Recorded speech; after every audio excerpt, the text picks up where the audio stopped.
Chilli powder అన్ని రకాల వంటలకు పచ్చళ్లకు సరైన chilli powder. No colour, no chemicals.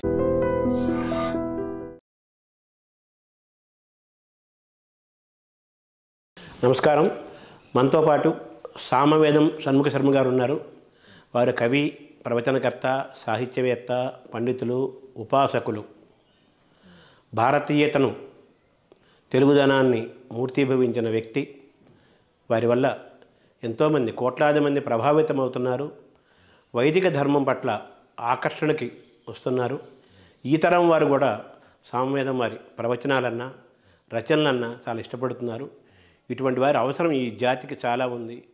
ఇటువంటి వారు ఎంతోమంది రావాల్సిన అవసరం కూడా ఈ దేశానికి ఉంది. ఇది వారు పేరు పెట్టినట్టుగానే ఇది వేదభూమి, జన్మభూమి, ఋషిపీఠం. ఇది. నమస్కారం. నమస్కారం అండి. సామవేదం అనే ఇంటి పేరు మీకు ఎలా వచ్చింది సార్? అది మా పూర్వీకులు, అంటే మేము యజుశాఖకి చెందిన వాళ్ళమే, కానీ మా పూర్వీకులు యజుర్వేదంతో పాటు సామవేదంలో కూడా పాండిత్యాన్ని సంపాదించారు కనుక ఇంటి పేరుగా సామవేదం వచ్చిందని పరంపరగా చెప్పుకుంటూ ఉంటారండి. అలా సామవేదం ఇంటి పేరు అయింది. అంటే సామవేదం అంటే సంగీతం అంటారు కదా. మీరు మామూలుగా మిగతా సాహిత్యపరమైన ప్రవచనాలు, మిగతా అంశాలతో పాటు ఈ వాగ్గేయకారుల కీర్తనలు కూడా మీరు వ్యాఖ్య చేస్తారు. సో మీకు ఆ సంగీతపరమైన వాతావరణం ఎలా మీకు అబ్బింది? అంటే సాధారణంగా సాహిత్యం, పద్యం కానివ్వండి, గేయం కానివ్వండి, సంగీతం అంతర్లీనంగా ఉంటుంది ప్రధానంగా. అయితే నాకు పరమేశ్వరుని కీర్తించడం అనేది చాలా ప్రీతి. దానికి తోడు అన్నమయ్య, త్యాగయ్య ఇవి బాల్యం నుంచి వినడం, చదవడం, అని తర్వాత అది ఆ దారిలో నాకు వెళ్ళాలని నేను కీర్తన రచించడం, వారి కీర్తనలు అధ్యయనం చేయడం జరిగింది. అలా క్రమంగా ఆ సంకీర్తన వాంగ్మయంపై ప్రీతి పొంది నేను ఆ మార్గంలోనే ఉన్నాను. అంటే మీరు సాహిత్యం దానికి వ్యాఖ్య చేయగలుగుతారు, అవన్నీ మీరు అధ్యయనం చేశారు, ఉపాసన చేశారు. సంగీతం పరంగా మీరేమి సాధన చేయలేదా? పాడాలని ఆలోచన ఇప్పుడు? సంగీత పరంగా నేను ఇప్పుడు సాధన చేయలేదండి. అయితే పాడుకుంటాను కానీ పాడను. అదే నాకు నేను గానం చేసుకుంటేనే రాయగలను కదా. తాళం, లయ, జ్ఞానంతోనే గేయ రచన చేయడం జరుగుతుంది. తర్వాత అవన్నీ సంగీతకాలు స్వరపరుస్తుంటారు. ముఖ్యంగా నేను ఈ గేయ రచన అనే అభ్యాసం చేతనే సినిమా రంగంలో కూడా చాలా గేయాలు రచించాను. మీకు తెలిసి ఉంటుంది, సినిమా రాశానని. ఆ విధంగా నాకు సంగీతాత్మక సాహిత్య రచన అలవడింది.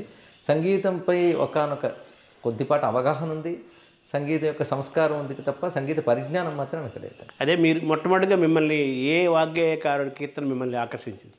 ప్రధానంగా త్యాగరాజ స్వామి వారు ఆదర్శం, వారి జీవిత విధానం, వారి ఆలోచన విధానం, ఇవి ప్రధానంగా వారి రచనలన్నీ కూడా బాల్యం నుంచి బాగా చదువుకోవడం, వినడం అలవాటు. తర్వాత అన్నమాచార్యులు వారు, ఆయన మహాసముద్రం. అటు తర్వాత నేను ముత్తుస్వామి దీక్షితుల వారి సాహిత్యాన్ని కూడా అధ్యయనం చేశానండి. మీరు చెప్పిన ప్రధాన త్యాగరాజ స్వామి వారు. అంటే ఏ కీర్తన మీరు మొట్టమొదటిగా చిన్నప్పుడు విన్న కీర్తనలు ఏమని గుర్తుంది? త్యాగరాజ స్వామి కీర్తన మొట్టమొదటి విన్నది ఏది అని చెప్పలేను, కానీ సాధారణ ఆయన కీర్తన అందరూ వింటున్నట్టే నగుమోము కనలేని, అదేవిధంగా శ్రీ గణపతిని సేవింపరారే ఇత్యాదులు.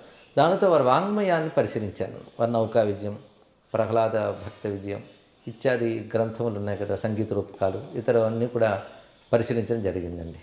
అంటే మొట్టమొదటిగా మీరు ఈ త్యాగయ్య వాళ్ళ అన్నమయ్య కీర్తనలు విన్నప్పుడు అంటే ఆ నాదం మిమ్మల్ని ఆకర్షించిందా? ఆ భాష మిమ్మల్ని ఆకర్షించింది? భాష ఏనండి, సాహిత్యం, అందరి సాహిత్యం బాగా ఆకర్షించింది. సంగీతం సాహిత్యం లాగుతుంది. ఆ కారణం చేత వారి యొక్క సంగీతం వినగానే మన లోపల ప్రవేశిస్తాం. దానితో ఆ సాహిత్యం గట్టిగా పట్టుకుంది. అది మామూలు సాహిత్యం కాదు, ఇందులో సర్వశాస్త్రములు ఉన్నాయి, ఒకనొక వేదన, జీవుని వేదన ఉంది, ఒక ఆత్మ ఉన్నది అనిపించింది. విశ్వనాథన్ కూడా మీరు విశ్వనాథ సారస్వతాన్ని ఉపాసించిన ఒక సాహిత్య స్ఫురణమూర్తిత్వం ఇది. విశ్వనాథన్ మీరు ఎప్పుడు కనెక్ట్ అయ్యారు? సాహిత్యం మీద ఉన్న ఆసక్తితో నేను కాలేజ్ డేస్లోనే ముందు ఆధునిక సాహిత్యం బాగా చదివాను నేను. అప్పుడు శ్రీశ్రీ గారు, బాలగంగాధర్ తిలక్, ఇంకా ఇతరత్ర వచ్చిన విప్లవ కవిత్వం ఇవన్నీ కూడా చదివాను. దేవులపల్లి కృష్ణశాస్త్రి గారి సాహిత్యం నాకు చాలా ప్రీతి. అది కూడా సంగీతాత్మకం కదా, వారు ఎక్కువ ప్రధానం గేయ రచయిత కదా, లయ ఉంటుంది. వారు అందులో తెలుగు పాట ఎంత అందంగా ఉండాలో ఆయన చూపించారు. ఆయన విశ్వరూపం చూపించారు తెలుగు పాటకి. అందుకే ఆయన సాహిత్యం చాలా ఇష్టం. ఈ ఆధునిక భావజాలంలో ఉన్న నాకు ఒక్కసారి విశ్వనాథన్ గారి గాలి తగలగానే మాత్రం ఒక విధంగా వైశ్వనాథుడు అయిపోయాను నేను, అంటే విశ్వనాథ భక్తుల్లాగా అయిపోయాను. శ్రీశ్రీ కూడా కొన్నాళ్ల పాటు ఈ విశ్వనాథ ఇదిలో ఆయన ప్రభావంలో కొట్టుకుపోయాను అన్నారు కదా. సో మీరు ఇంకా ఉన్నారు, ఆయన పోయారు కానీ మీరు ఉన్నారు. ఎప్పుడైనా ఒక గొప్ప మహాకవి కావాలంటే వెనకాల ఉన్న సంప్రదాయ సాహిత్యం యొక్క ప్రభావం రెండూ ఉంటాయండి. శ్రీశ్రీ గారికి అది ఉంది. అందుకోసం అలా విశ్వనాథ చిన్న గారి యొక్క భావజాలం చాలా విశేషమైనటువంటిది. వారు ఎన్నో వైవిధ్యమైన రచన చేసిన ప్రధాన సిద్ధాంతం భారతీయత, సనాతన ధర్మం. అది నన్ను చాలా ఆకర్షించింది. ఒక విధంగా నా జీవన విధానానికి, ఆలోచన విధానానికి అది ప్రభావం చూపించింది. వారు 1000 పడగల నవల నేను చదివిన తర్వాత అప్పుడు ఇతర సాహిత్యం అంతా కూడా చదివాను నేను. ఇతర నవలలు, పురాణ వేద గ్రంథాలు కానీ, కాశ్మీర్ రాజవంశ కథలు, నేపాల్ రాజవంశ కథలు, ఆ తర్వాత మళ్ళీ వారు రచించినటువంటి రామాయణ కల్పవృక్షం, అది నాకు చాలా ఆనందకరమైన విషయం. అది బాగా చదువుకున్నాను. అందుకే నేను రామాయణం చెప్పినప్పుడు త్యాగరాజ రామాయణం, విశ్వనాథ గారు కల్పవృక్షం కూడా కలిసి చెప్తూ ఉంటాను. అంటే మీరు మామూలు త్యాగరాజ కృతికి వ్యాఖ్యానం చేసినప్పుడు కూడా విశ్వనాథ పద్యం వచ్చి కూర్చుంటుంది కదా మీ అవునండి, వ్యాఖ్యలో. అవునండి. సో తొలిగా మీకు విశ్వనాథ ఏ వయసులో మీకు పరిచయం అయ్యారు విశ్వనాథ సాహిత్యం? అది చెప్పాను, ఇంటర్మీడియట్ చదువుకుంటున్నప్పుడు 1000 పడగలు చదివానండి.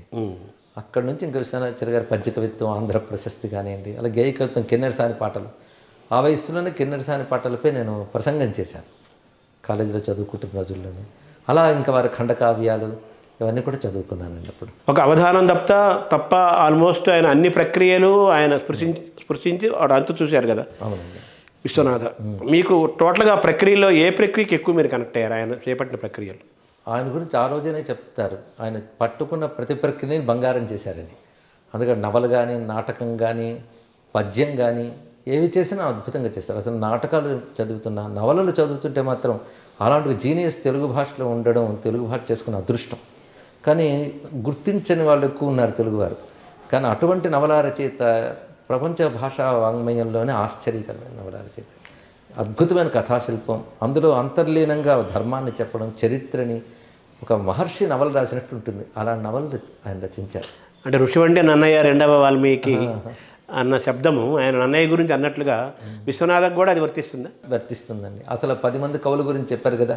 ఋషివంటి నన్నయ్య రెండవ వాల్మీకి, తిక్కన్న శిల్పపు తెనుగుతోట, ఎర్రన్న సర్వమార్గేచ్ఛా విధాత్రుండు, పోతన్న తెలుగుల పుణ్యపేటి, ఇవన్నీ ఆయనలో ఉన్నాయి. లిస్ట్ ఇచ్చాడు శ్రీనాథుడు రసప్రసిద్ధ దారాదుని. అందులో ఎవరిలో ఏ సులక్షణం ఉందో పట్టుకున్నాడు ఆయన. ఆ లక్షణాలని తనవిగా చేసుకున్నాడు. అందుకని నన్నయ్య తిక్కన్నయ్య నన్ను ఆవేశించిరి అంటాడు ఆయన. అవును. కనుక పూర్వకవుల యొక్క సమస్తమైనటువంటి వాంగ్మయ సారం ఒక రూపం ధరిస్తే విశ్వనాథ సత్యనారాయణ గారు. ఈ మాట వల్లంపల్లి సర్వేశ్వర శర్మ గారు కూడా అన్నారు. ఇదేమాట జయ జయ పూర్వ మహాంధ్ర కవీంద్ర వచక్రమ చంక్రమ సాధుకృతి అంటారు. పూర్వ మహాకవులంతా ఒక రూపంగా వస్తే వారు విశ్వనాథ్ అవుతారు. పూర్వ తెలుగు కవులు, సంస్కృత కవులు కూడా మహాకవులు, సంస్కృత ఆంధ్ర. అవునండి. తర్వాత ఆయన భాష కాళిదాస భవభూతి దిగ్నాగులకు ప్రశస్త వాగ్విలక్షణుడు, మురారి పట్టునకు మోడ్పు కై ఘటించి అని చెప్పి అందులో రాశాడు కదా. అంటే దాన్ని బట్టి ఆయన మీరు అన్నట్టుగా సంస్కృత ఆంధ్ర కవులు వీళ్ళందరూ కూడా ఆయనతో పాటు మన తెలుగు లోకంలోకి వచ్చినట్టుగా మనం కల్పవృక్షం ద్వారా వచ్చారని భావించాలి. అదే పైగా ఆయన మురారి దిగ్నాగుడు వీళ్ళందరూ గురించి ఒక మాట అన్నాడు, రామకథా భాష్యకారులు అన్నారు. అంటే రామకథలు రచించిన వాళ్ళ పేర్లు. అందుకే తాను రచిస్తున్న రామాయణ కల్పవృక్షం ఆ మాదిరిగానే ఒక రామకథా భాష్యం అని భావం వ్యక్తపరిచారు. అంటే ఇంకో మాట కూడా అన్నారు కదా, ఒక వాల్మీకి కాక సుకవి శబ్దవాచ్యుడు ఎవరు అన్నారు కదా, అది దాన్ని ఎలా తీసుకోవాలి సార్ మనం? అంటే దాసరి రంగాచారి గారు ఒక వృత్తాంతం రాశారు. దాసరి రంగాచారి రామాయణం రాశారు. అప్పుడు విశ్వనాథన్ గారు ఆయనకు సన్మానం చేసి గట్టిగా పట్టుకుని, నీకు రామాయణం అర్థమైందా? నాకు ఇప్పటికేం అర్థం కాలేదన్నట్టు కల్పవృక్షం రచించి కూడా. అంటే వాల్మీకిపై అంత గౌరవం ఆయనకి, అంత లోతైనది. ఇంకా తెలుసుకుంటున్న కొద్దీ ఎన్నో అర్థాలు ఉంటాయి. అది ఈ సంసారం ఇదెన్ని జన్మలకు నేని మౌని వాల్మీకి భాషా సంక్రాంత రుణంబు తిప్పగలదా, సత్కావ్య నిర్మాణ రేఖా సామగ్రి రుణంబు తిప్పగలదా అంటారు. అవును. కాకుచుడవ స్వామి గాథా సంపన్నము భక్తి తీర్చినను ద్వైతాద్వైత మార్గంబునం. వాల్మీకిపై అంత గొప్ప ప్రతిపత్తి. వాల్మీకి అంటే ఎవరికైనా, కాళిదాసుకు కూడా ఆయనపై అపారమైన భక్తి. సుకవి అన్నాడు, అంతే దక్క అన్యుడెవడు సుకవి శబ్దవాచ్యుడు అన్నారు. అందుకు వాల్మీకి మధుర ఫణితీనా మార్గదర్శి మహర్షి అని పూర్వకవులు అన్నట్లుగా ఆయనకి వాల్మీకి కవిత్వాన్ని బాగా అవగతం చేసుకుని ఆయన భక్తితో రచించానంటాడు. ఆయన అనువదిస్తూ రచించాను కాకుండా ముని రుణము దీర్ప దీనిని రచింతు అన్నాడు కదా. రామాయణ నాటి పాత్రలకి ఒక తెలుగుదనం తీసుకొచ్చారని చెప్పచ్చా మనం? తెలుగుతనాన్ని ఆయన దానిలో మేళవించారు అనుకోవాలి. అదే అంతే, నేటివిటీ అంటారు కదా సినిమా భాష తీసుకొచ్చారు. అదే. సో ఎందుకు మరి విశ్వనాథ అంత గొప్ప రచనా శిల్పము, అంత అనల్పమైన కల్పన, అంత ప్రతిభ ఉండి ఎందుకు ఆయన చాలామందికి దగ్గర కాలేకపోయిందంట? అది కాలేకపోయారు అనుకుంటాం. కానీ ఇప్పటికీ కూడా విశ్వనాథన్ గారు సామాన్య జనం స్పందింపజేసే కవిగానే నేను గమనిస్తున్నానండి అనేక చోట్ల. ఉదాహరణ, నేను కల్పవృక్ష పద్యాలు చెప్పినప్పుడు తెలుగులో కొద్ది రోజులు చదువుకుని ఇంగ్లీష్ చదువుకుని వెళ్ళిపోయి విదేశాలు స్థిరపడ్డ వాళ్ళు కూడా కల్పవృక్షం తెప్పించుకుని ఆ పద్యాలు చదువుతూ ఉండడం నేను చూశాను. కనుక అది ఇప్పుడు ఎంతో మార్పులు వచ్చాయి. పోతన గారి పద్యాలు కూడా తెలియని పరిస్థితి ఏర్పడింది మనకి. కానీ వాటికి ఏమి తీసిపోని విధంగానే విశ్వనాథన్ గారి సాహిత్యం ఎప్పటికున్నది. ఇప్పటికీ 1000 పడగలు లాంటి నవలలు కూడా ఎన్నో ప్రచురణలకు నోచుకుంటున్నాయి. నూతనంగా ఎన్నో ముద్రణలు జరుగుతున్నాయి. కనుక ఆదరించేవారు ఉంటూనే ఉన్నారు. 1000 పడగలు ఒక పక్కన నవల పరంగా తీసుకుంటే, కల్పవృక్షం ఒకటి పద్యకావ్య పరంగా, ఈ రెండు కూడా ఆయన మ్యాగ్నమ్ ఆపస్ రచనలుగా మనం భావించాలి కదా. అవునండి, రెండు అంతే. ఆ పద్యాలన్నీ మీరు ధారణ చేయటము, వాటన్ని ఉపాసించటము, అది మీకు ఆ మక్కువ మీకై మీకు స్వయంగా కలిగిందా, లేకపోతే నాన్నగారు ఎవరి పూర్వ ప్రభావం ఉందా? నాకే కలిగింది. అయితే నాకు సాహిత్యం మీద అభిరుచి అవగాహన మాత్రం మా నాన్నగారి వల్ల ఏర్పడిందండి. వారు సంస్కృతాంధాల్లో పండితులు. వారి వద్దే నేను ఇంటి వద్దే సంస్కృతం తెలుగు నేర్చుకున్నాను. అందువల్ల ఒక మంచి పద్యం వినగానే ఆకర్షించే ఒక లక్షణం జీవుడికి ఉండడం చేత వాడికి ఆకర్షింపబడి అధ్యయనం చేయడం జరిగింది. ఇందాక అన్నారు కదా జీవుని వేదన అన్నారు కదా మీరు ప్రారంభంలో. విశ్వనాథ్ వాళ్ళ ఇంటికి ఆయన మీ 80s మీ చిన్న వయసులో వాళ్ళ ఇంటికి వెళ్ళిపోయారట కదా, అది అవును. అదేంటి సార్ ఆ వృత్తాంతం? అంటే నేను డిగ్రీ ఎకనామిక్స్ చేసుకున్న తర్వాత ఒకసారి విజయవాడ వెళ్ళాలి, విశ్వనాథన్ చూడాలని అనుకున్నాను. అప్పుడు నేను హైదరాబాద్ వచ్చిన ఉద్యోగం చేసుకునేవాడిని. తర్వాత మళ్ళీ చదువుకోవాలని చెప్పి బయలుదేరాను మళ్ళీ మా ఊరికి బరంపురం. బ్రేక్ ఇచ్చారా డిగ్రీకి? అంటే డిగ్రీ అయిపోయింది, ఇంకా పై చదువులు చదవాలని మా నాన్నగారు కూడా వెళ్ళి యూనివర్సిటీ జాయిన్ అవ్వడంతో నేను హైదరాబాద్ నుంచి విజయవాడ వెళ్తూ ఒక్కసారి విశ్వనాథన్ గారి ఇల్లు చూడాలి అని దిగిపోయాను. అక్కడ అది దిగిపోయి నేను పావన శాస్త్రి గారు ఉండేవారు అప్పుడు, వారి ఇంటికి వెళ్ళాను. అది వారి ఇల్లు చూసిన ఆనందం. అప్పుడు అచ్యుతదేవరాయలు గారు ఉన్నారు అక్కడ, కైక అనే నవల అప్పుడు రాస్తున్నారు. నన్ను అక్కడ 2 రోజుల నుంచి ఆయన చెప్తుంటే నేను రాశాను కూడా. అప్పుడు క్రమంగా అనుకోకుండా అక్కడ ఉద్యోగ ప్రయత్నం చేయడం, అక్కడ ఉద్యోగం దొరికి మరి చదువుకు వెళ్ళకుండా అక్కడ ఉండిపోయాను. విశ్వనాథ్ వారి ఇంట్లో చాలా కాలం ఉన్నారా మీరు? కొద్ది రోజులు ఉన్నానండి, అందుకే ఉండేవాడిని మేడ మీద. అంటే ఈ రచనలన్నీ కలిపి మిమ్మల్ని ప్రభావితం చేసినట్టుగా భావించాలా? అంతే అండి, విశ్వనాథన్ గారు అంటే ఒక గొప్ప అభిమానం. అది మీరు చెప్పినట్టు పూర్వకులందరి యొక్క స్వరూపం ఆయన, ముఖ్యంగా ఆయన ఐడియాలజీ, ఆయన సిద్ధాంతం, అది నాకు గొప్ప స్ఫూర్తినిచ్చిందండి. అంటే ఆయనలో ఛాందసంగా ఉన్నాడని ఎప్పుడు అనిపించలేదు మీకు? అది ఛాందసం అనుకుంటారు కానీ అది ధార్మికం, భారతీయం. అయితే ఆనాటి కాలంలో దీనికి వ్యతిరేక ధోరణి ఉండేది. వాళ్ళందరూ ముద్ర వేశారు ఛాందసం. కానీ అధునాతనంలో అధునాతనుడు కూడా ఆ కాలంలోనే అప్పుడు లేటెస్ట్గా విడిన హాలీవుడ్ సినిమాలు కూడా చూసేవారు. ఆ పాశ్చాత్యుల రచనా శిల్పం కూడా తన రచనలో చూపించేవారు. ఛాందసం అంటే సంపూర్ణమైన ధర్మం, శాస్త్రం, వాటి మీద ప్రమాణ బుద్ధి అనుకున్నది. ఆ భారతీయత పట్ల, వైదిక ధర్మం పట్ల అతను నిబద్ధతగా స్ట్రాంగ్గా ఉండేవాళ్ళు. అవునండి. అది కొంతమందికి అది మింగుడు పడక ఛాందసంగా. ఒక విధంగా ఛాందస్ శబ్దం కూడా మంచిదే. ఛందస్సు అంటే వేదం అని అర్థం, ఛాందస్సం అంటే వేదధర్మం ప్రకారం ఉన్నారు అని. అది బాగుంది. మనం అందరం ఛాందస్సులం అయితే చాలా మంచిది. ఛందస్సు పరిజ్ఞానం. అవును. తర్వాత విశ్వనాథ కాకుండా మీరు తిలక్ గురించి చెప్పారు కదా. తిలక్లో మీరు మొదటగా మిమ్మల్ని తిలక్ మిమ్మల్ని ఆకర్షించారు? అమృతం కురిసిన రాత్రి అండి. వారు అందులో వచనంలోనే అద్భుతమైన కవిత్వాన్ని అందించారు. అంటే నాకు ప్రాచీన కవిత్వం గొప్పది, అధునాతం కాదు ఇలాంటి అభిప్రాయాలు లేవు. కవిత్వం ఎక్కడున్నా గొప్పది. ఒకప్పుడు సర్వేశ్వర గారు మాట అన్నారు, మల్లంపల్లి వారిని ఇంటర్వ్యూ చేశాను నేను ఒకసారి. చేసినప్పుడు ఒక మాట అన్నారు, కవిత్వానికి కాలం అవధి కానీ ప్రక్రియ అవధి కానీ ఉండదు. అధునాతనం, ప్రాచీనం మనం చేసుకున్న విభాగం కానీ కవిత్వం ఒక ధార. అది ఆ వస్తువు వాక్యంలో కనబడ్డా, పద్యంలో కనబడ్డా, ఎక్కడ కనబడ్డా ఆస్వాదించవలసినదే. దాని సిద్ధాంతాలతో పనిలేదు, కాలానికి అతీతంగా, కాలానికి అతీతం. అందుకే అమృతం కురిసిన రాత్రిలో ఉన్నట్టు అభివ్యక్తి ఇవన్నీ చాలా, నా అక్షరాలు వెన్నెల్లో ఆడుకున్న ఆడపిల్లలు ఇలాంటి మంచి మంచి అభివ్యక్తులు ఉన్నాయి.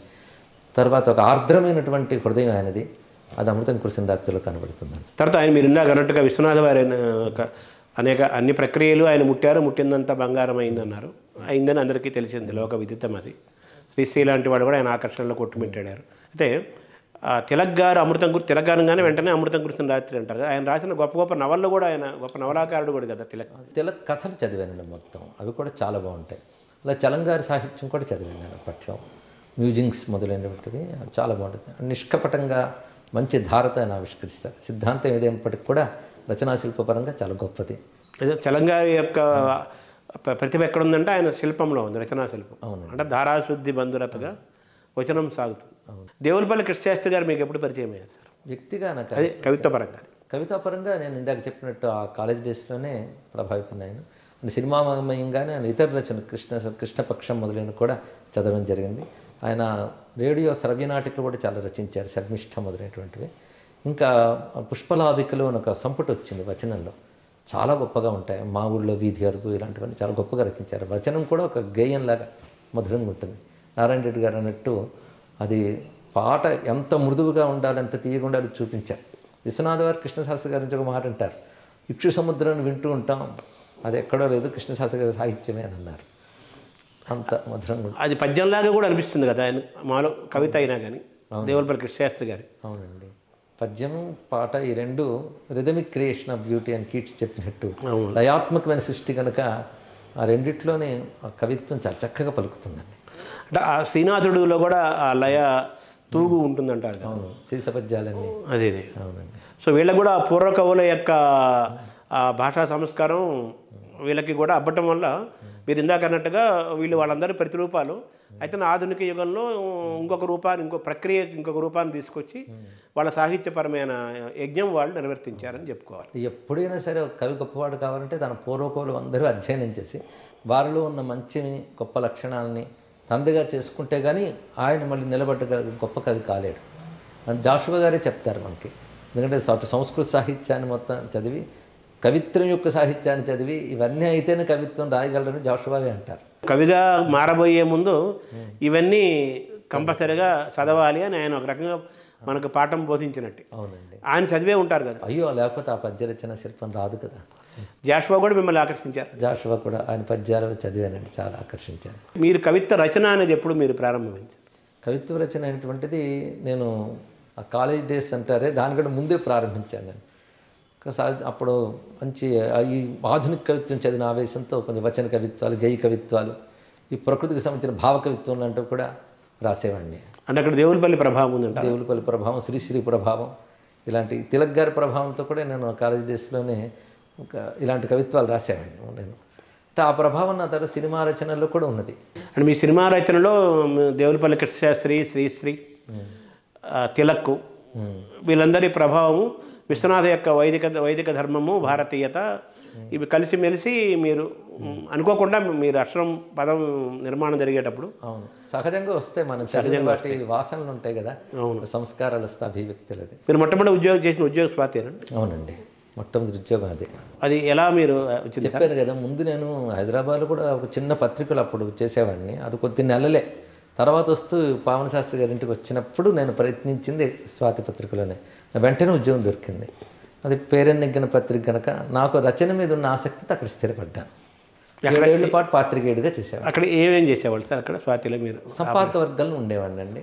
అటు మాసపత్రిక, ఇటు వారపత్రిక రెండింటినీ చూసుకునేవాడిని. అప్పుడు సాహిత్య పత్రిక, మాసపత్రికని తీర్చిదిద్దారు. ఆ సమయంలో నాకు మంచి ఇంటర్వ్యూలు అవి చేసే అవకాశం లభించింది. అప్పుడే నేను మల్లంపల్లి శరభేశ్వర శర్మ గారు, బేదవోలు రామబ్రహ్మం గారు, ఇంకా బాలాంతరు రజనీకాంతరావు గారు, ప్రసాద్ రాయకులపతి గారు వీళ్ళందరినీ ఇంటర్వ్యూ చేసిన, పుట్టపర్తి నారాయణాచార్యులు వాళ్ళ వద్దకు వెళ్ళి ఇంటర్వ్యూ చేసే అవకాశం కూడా లభించింది. ఈ సాహిత్యపరమైన ఆసక్తితో అనేక రచనలు కూడా చేయడం జరిగిందండి. తర్వాత అప్పుడే అన్ని రకాల పత్రికలు చూశాను నేను. అక్కడ పాత్రికేయుడిగా అక్కడ ఉండేటప్పుడు ప్రపంచంలో అన్ని వైపుల నుంచి వచ్చేటువంటి వివిధ పత్రికలు, ఇంగ్లీష్ పత్రికలు ఇవన్నీ కూడా పరిశీలించడం జరిగింది. ఒక విధంగా ఒక అధ్యయనం చేస్తూ అక్కడ పనిచేసినట్టుగా మంచి అనుభవం కూడా వచ్చింది ఆ సమయంలో. అంటే మామూలుగా ఈ కరెంట్ అఫైర్స్, పాలిటిక్స్ వాటిని కూడా మీరు అప్పుడు అధ్యయనం చేశారు? అవునండి, అవన్నీ చూసుకున్నాను. అలాగే మోడర్న్ ట్రెండ్స్ అన్ని అబ్జర్వ్ చేశాను. ఇప్పటికీ నాకు పొలిటికల్ నేపథ్యం, అది పాలన, ఈ విషయాలు బాగా ఆసక్తి. నా ప్రస్తుతం నడుపుతున్న పత్రికలు కూడా వీటి గురించిన సంపాదకీయాలు రాస్తూ ఉంటాను. పాటలు కూడా అప్పుడే రాసేవాళ్ళం? మీరు అప్పుడే ప్రారంభించారు? నేను పాటలు రాసుకునేవాడిని, పత్రికల్లో ఉన్నప్పుడు కూడా రాశాను. ఆ సమయంలో నాకు సినిమా వైపు కొంచెం, అందరూ మహానుభావులు ఉన్న రంగం కదా, కానీ సాహిత్యానికి చాలా మంచి ఆదరణ జరుగుతుంది. ప్రయత్నిస్తే అదృష్టవశాత్తు ఆధారం దొరికింది. అక్కడి నుంచి నేను సినిమా రంగంలో ప్రవేశించాను. అదే అంటే మొట్టమొదటిగా మీరు ఎవరు మీకు అవకాశం ఇచ్చారు సార్? సినిమా రంగంలో నేను ప్రయత్నించినప్పుడు సంగీత దర్శకులు కోటి గారు ఉన్నారండి. ఆ కోటి గారిని కలిసి నేను రచించిన కొన్ని రచనలు చూపించాను. ఆ సమయంలో ఒక చిత్రమైన విషయం ఏంటంటే, అప్పటికే నేను శివుడి మీద చాలా పాటలు రాశాను. బాల్యం నుంచి శివభక్తి, మా నాన్నగారి వల్ల ఏర్పడిన సంస్కారం, ఇదిగో నేను చెప్పినట్టు ప్రాచీన సాహిత్యం ఇచ్చినటువంటి సంస్కారం చేత అనేక గీతాలు రాశాను. అప్పుడు సుమారు 1000 దాకా రచించాను అప్పటికే. అయితే ఆ సమయంలో నేను సినిమా రంగం కోసం, సినిమా రంగంలో భక్తి గీతాలు రాయడానికి రాము, సినిమా పాటలు రాయడానికి వచ్చాను. వచ్చినప్పుడు ఆ సమయంలో పెదరాయుడు సినిమా మ్యూజిక్ సిట్టింగ్స్ జరుగుతున్నాయి. అప్పుడు రవిరాజ్ అగ్నిశెట్టి డైరెక్టర్ గారు అక్కడ ఉన్నారు. కోటి గారు వారిని పరిచయం చేశారు. పరిచయం చేస్తాను ట్యూన్ ఒకటి ఇచ్చి దీనికి రాయి అన్నారు. ఆ ట్యూన్ ఇంత చూస్తే శివుడి మీద జాతర గీతం. నేను అది ఆశ్చర్యపోయాను. నేను మీకు ఈజీ అయింది. ఇలాంటప్పుడు అనిపిస్తుంది మన వెనకాల దైవికమైన ప్రేరణలు ఉంటాయని. ఆ పాట రాశానండి. ఆ పాట రాసిన తర్వాత మరోజు ఆ పాట వాళ్ళు ఓకే చేసుకున్నారు. అది ఆశ్చర్యం. అది రాస్తూ ఉంటేగానే అప్పుడు ఈవీవి సత్యనారాయణ గారు దర్శకులు ఉన్నారు, వారిని కూడా పరిచయం చేశారు. వారి సినిమాకు ఒక పాట రాశాను. ఏకకాలంలో 2 పాటలు రాయడం జరిగింది. ఆ పాట ఏంటి సార్? ఫస్ట్ పాట ఏది, రెండోది ఏంటి? హరవం హరవ అయ్యేది కదా ఫస్ట్? అది మొదటిది ఢమ ఢమ ఢమ ఢమ గుండె ఢమరకం మ్రోగే అనేది ఆయనకి ఇద్దరిని సినిమా. అది ఈవీవి సత్యనారాయణ గారు. దాంట్లో నేను అందాలమ్మ అందాలు అని ఒక డ్యూయట్ సాంగ్ రాశాను. అది అవగానే వెంటనే నాకు పెళ్లి సందడిలో వారు కీరవాణి సంగీత దర్శకత్వంలో రాఘవేంద్ర గారు అవకాశం ఇచ్చారు, పిలిచారు. ఆయన రాశారు. అది కూడా వరుసగా కొద్ది కాలం గ్యాప్లో 5 సినిమాల్లో పాటలు ఒక్కొక్క. అది ఏ పాట సార్? అది పెళ్లి నవమన్మథుడా అతి సుందరుడా అని. అలాగే శుభాకాంక్షల సినిమా అప్పుడే వచ్చినవి. చిత్రం ఏంటంటే ఇవన్నీ పెద్ద హిట్ ఆ రోజు. సినిమా రంగంలో విజయమే కదా ప్రధానం. దాంతో నాకు సినిమా రంగంలో ఒక స్థానం లభించింది అదృష్టవశాత్తు. అక్కడ స్థిరపడ్డాను. 7 ఏళ్ళ పాటు అక్కడే అదే వృత్తిగా ఉన్నాను. చెన్నై వెళ్ళారు. చెన్నై. మరి ఎందుకు సినిమా స్వాతిని ఎందుకు వదలాల్సి వచ్చింది? అంటే తర్వాత సినిమా రంగాన్ని ఎందుకు వదలాల్సి? ఈ అవకాశం ఎప్పుడు దొరికిందో ఇక్కడికి వచ్చేసాను సినిమా రంగంలో. అయితే సినిమా రంగంలో నేను అనుకున్న దానికి తృప్తిగా నేను రచించలేదని చెప్పాలి. నేను ఎంతో చక్కటి పాటలు రాయని వెళ్ళినా రాసిన మంచి పాటలు రాసినప్పటికి కూడా నాకు సంపూర్ణ సంతృప్తి అనేది లేదు. కొన్ని పాటలు మాత్రం అలా విజయవంతంగా అయ్యే నిలబడ్డాయి సాహిత్యపరంగా కూడా. అంతేకాదు ఆ పాటలు ఒక్కొక్కసారి కొన్ని పాటలు అయితే ఆత్రేయ అవార్డు వరకు కూడా వెళ్ళాయి. వాళ్ళ తర్వాత వివరించింది ఏంటంటే సినిమాలు అనువాద చిత్రాలు కావడంతో పాటకు కూడా వాళ్ళు కన్సిడర్ చేయలేదని చెప్పారు. ఏమైనా మంచి పాటలు, సాహిత్య విలువలు ఉన్న పాటలు కూడా కొన్ని రాయగలిగాను నేను. కానీ నాకు మానసికంగా ఎక్కువగా ఈ ఆధ్యాత్మిక సంస్కారం మన పూర్వవాంగ్మయంపై ఉన్నటువంటి ప్రేమ, అంటే వాల్మీకి, వ్యాసుడు, అంటే సంస్కృత గ్రంథాలు కూడా చదువుకున్నాను మా నాన్నగారి దగ్గర కనుక. మూల గ్రంథాలు చదువుకున్నాను, అలాగే తెలుగు ఎలాగో చదువుకున్నాను. వాటి మీద ఉన్న అభిమానంతో 4 మంచి మాటలు చెప్పాలి అనిపించేది. ఆ సమయంలోనే మద్రాసులో ఉండగానే ఒకసారి ఒకరు వచ్చి నన్ను రామాయణం చెప్పమని కోరుకున్నారు. అది మొట్టమొదట పెద్ద సాహసమే. అంటే నేను విజయవాడలో ఉద్యోగం చేస్తున్నప్పుడు కూడా కొన్ని ఆధ్యాత్మిక ప్రవచనాలు చేసేవాడిని, కానీ రామాయణం మీద ఫుల్ లెంగ్త్లో ప్రవచనం అనేది జరిగింది మద్రాసులో. అది జరిగినప్పుడు అది ఎవరు అవకాశం ఇచ్చారు? అక్కడ సీతారామ కళ్యాణం తెలుగు వాళ్ళు చేసేవారు ప్రతి ఏడాది. అనేక మంది పండితులను పిలిపించేవాడు ఆయన. ఒకసారి నాకు అవకాశం ఇచ్చారు, అది జరిగింది. తర్వాత అనుకోకుండా ఒక వేద సభలో ఒక పెద్ద ఆయన రావాల్సింది, ఆయన రాలేదు కనుక అప్పటికప్పుడు ఎవరో చెప్పాల్సి వచ్చి నన్ను పిలిచారు. నేను రుద్ర నమ్మక మంత్రాల మీద భాష్యం ప్రవచనం చేశాను. అది విని ఆయన రామాయణం చెప్పమని నన్ను కోరుకున్నారు. ఆ రామాయణం చెప్పిన తర్వాత నాకు అక్కడ తరచూ అనేక మంది ప్రవచనాలకు పిలవడం, దానికి బాపు గారు, రమణ గారు కూడా ప్రవచనాలకు వచ్చారు. వచ్చినప్పుడు బాపు గారు అప్పుడు అలాగే సినిమాల పాటలు రాస్తున్నాను కనుక భాగవతం ఈటీవీలో చేసినప్పుడు నన్ను పిలిచారు. అప్పటి నుంచి నా చేతే అన్ని పాటలు రాయించారు. కృష్ణ రాసలీల, కృష్ణ జన్మఖండం, రామాయణం, భాగవతంలో రామాయణంలో కొన్ని ఘట్టాలు నా చేత రాయించినప్పుడు చర్చ చేసుకునేవాళ్ళు. నేను మూల గ్రంథాలు ఏముందో చెప్తుంటే ఆయన ఆనందించారు. గొప్ప సంస్కారవంతులు కదా వాళ్ళు. ఆ మాట వాళ్ళు ఈటీవీ వాళ్ళకి చెప్పారు. అది చెప్పడంతో ఈటీవీ వాళ్ళు నన్ను వచ్చి ఏదైనా ప్రవచనం చెప్తారని అడిగారు. అలాగ నేను టీవీలో ప్రవచనం వచ్చింది. దాని ముందే జమినీ టీవీలో అప్పట్లో అవి 2 ఉండేవి. శివానంద లహరిపై ప్రవచనం ఒక ఆయన కోరుకున్నారు, ఇవి విని నా చేతి చెప్పించాలి. అది 52 వారాలు వచ్చింది. ఆ రోజుల్లో బాగా ప్రజల్లోకి వెళ్ళిపోయాయి. దానితో ప్రవచనానికి అందరూ పిలిచేవారు నన్ను. నాకు ఇది ఎక్కువ ప్రీతి అయిపోయింది కాబట్టి నేను సినిమా రంగాన్ని అలాగా పక్కన పెట్టి వదిలేసి వీటిల్లో వచ్చేసాను. ఇది మనస్సుకు కూడా తృప్తిగా ఉంది. అంటే స్వాతిపత్రికలో ఉన్నప్పుడు సినిమా రంగం ఆకర్షణతోటి దాన్ని వదిలేశారు. సినిమా రంగంలోకి వెళ్ళిన తర్వాత ఈ ప్రవచనాలు అవి చెప్పే దానికి దగ్గర అవ్వటం వల్ల దాన్ని వదిలేశారు. తర్వాత పర్మనెంట్గా ఇంకా దైవికమైన వాతావరణంతోనే పూర్తిగా మీరు. అంటే నా మొట్టమొదటి నుంచి ప్రధాన జీవితం మాత్రం ఆధ్యాత్మిక జీవితమేనండి. ఇంకా సాహిత్యం రాసిన, సినిమాల్లో ఉన్న నా జీవన శైలి మాత్రం ఒక అనుష్ఠానం, అధ్యయనం, ఇవి భగవద్భావన, తత్వచింతన. మొన్న వేదాంతం కూడా చదువుకున్నాను నాన్నగారి దగ్గర. అందువల్ల మన ఉపనిషద్ వాంగ్మయం, ప్రస్థానత్రయం అన్నీ నాకు ప్రీతి. శంకర వాంగ్మయం నాకు చాలా ఇష్టం కనుక వాటి మీద ఉన్న అభిమానంతో అవి బాగా తీరుతున్నాయి ఈ రంగంలోని. ప్రవచన రంగంలో చాలా కాలం క్రితం వచ్చాను. అప్పుడు మెడ్రాస్లో ఉన్నప్పటికీ అప్పటికే మీరు పూర్వరంగం అంతా కూడా ఒక పక్క ఆధునిక సాహిత్యము, ఇంకో పక్క సంప్రదాయ సాహిత్యము, ఇంకో పక్క మీరు అన్నట్టుగా అద్వైతము, తర్కము, మంత్రశాస్త్రాలు, మంత్రోపాసన ఇవన్నీ కూడా నిరంతరం అధ్యయనం చేసి ఉన్నారు అప్పటికే. అవునండి, అది నాకు వ్యక్తిగతమైన అభిరుచితో నేను అన్నీ అధ్యయనం చేశానండి. అది నా ప్రధాన జీవన స్రోతస్సు అవుతుంది అనుకోలేదు నేను. కానీ భగవత్ సంకల్పం చేత నాకు ఏది ఇష్టమో, ఏది నా జీవితమో అదే ఇప్పుడు సంపూర్ణంగా అక్కడి నుంచి తిరిగిపోయింది మొత్తం. అంటే మీ తొలి గురువు నాన్నగారు అని చెప్పాలి. మా నాన్నగారు నాకు తొలి గురువు, ఈ విద్యకి ప్రధాన గురువు ఆయనే, ప్రథమ గురువు ఆయనే. ఎందుకంటే భాష కానీ, సాహిత్యం కానీ, వేదాంతం కానీ మొత్తం వారి దగ్గరే చదువుకోవడం జరిగిందండి. గురువు శిష్య సంబంధంలోనే చదువుకున్నాను. అది అంటే ఇటువంటి మీకు ఆలోచన ధోరణి, తర్వాత ఈ సంస్కారము, తర్వాత మీ నాన్నగారి దగ్గర నుంచి వచ్చిన అధ్యాపనం, అభ్యాసనము, ఇటువంటి వాతావరణంలో మీరు ఏ ఓరియంటల్ బ్యాక్గ్రౌండ్ చదువుకోకుండా ఎకనామిక్స్ ఎందుకు తీసుకున్నారు? అది అప్పటి మేము ఉన్న ఊళ్ళో కానీ, అప్పుడున్న పరిస్థితుల్లో కానీ సంస్కృతం ఇవి చదువుకుని రాణించగలరు అనే అభిప్రాయం ఉండేది కాదు.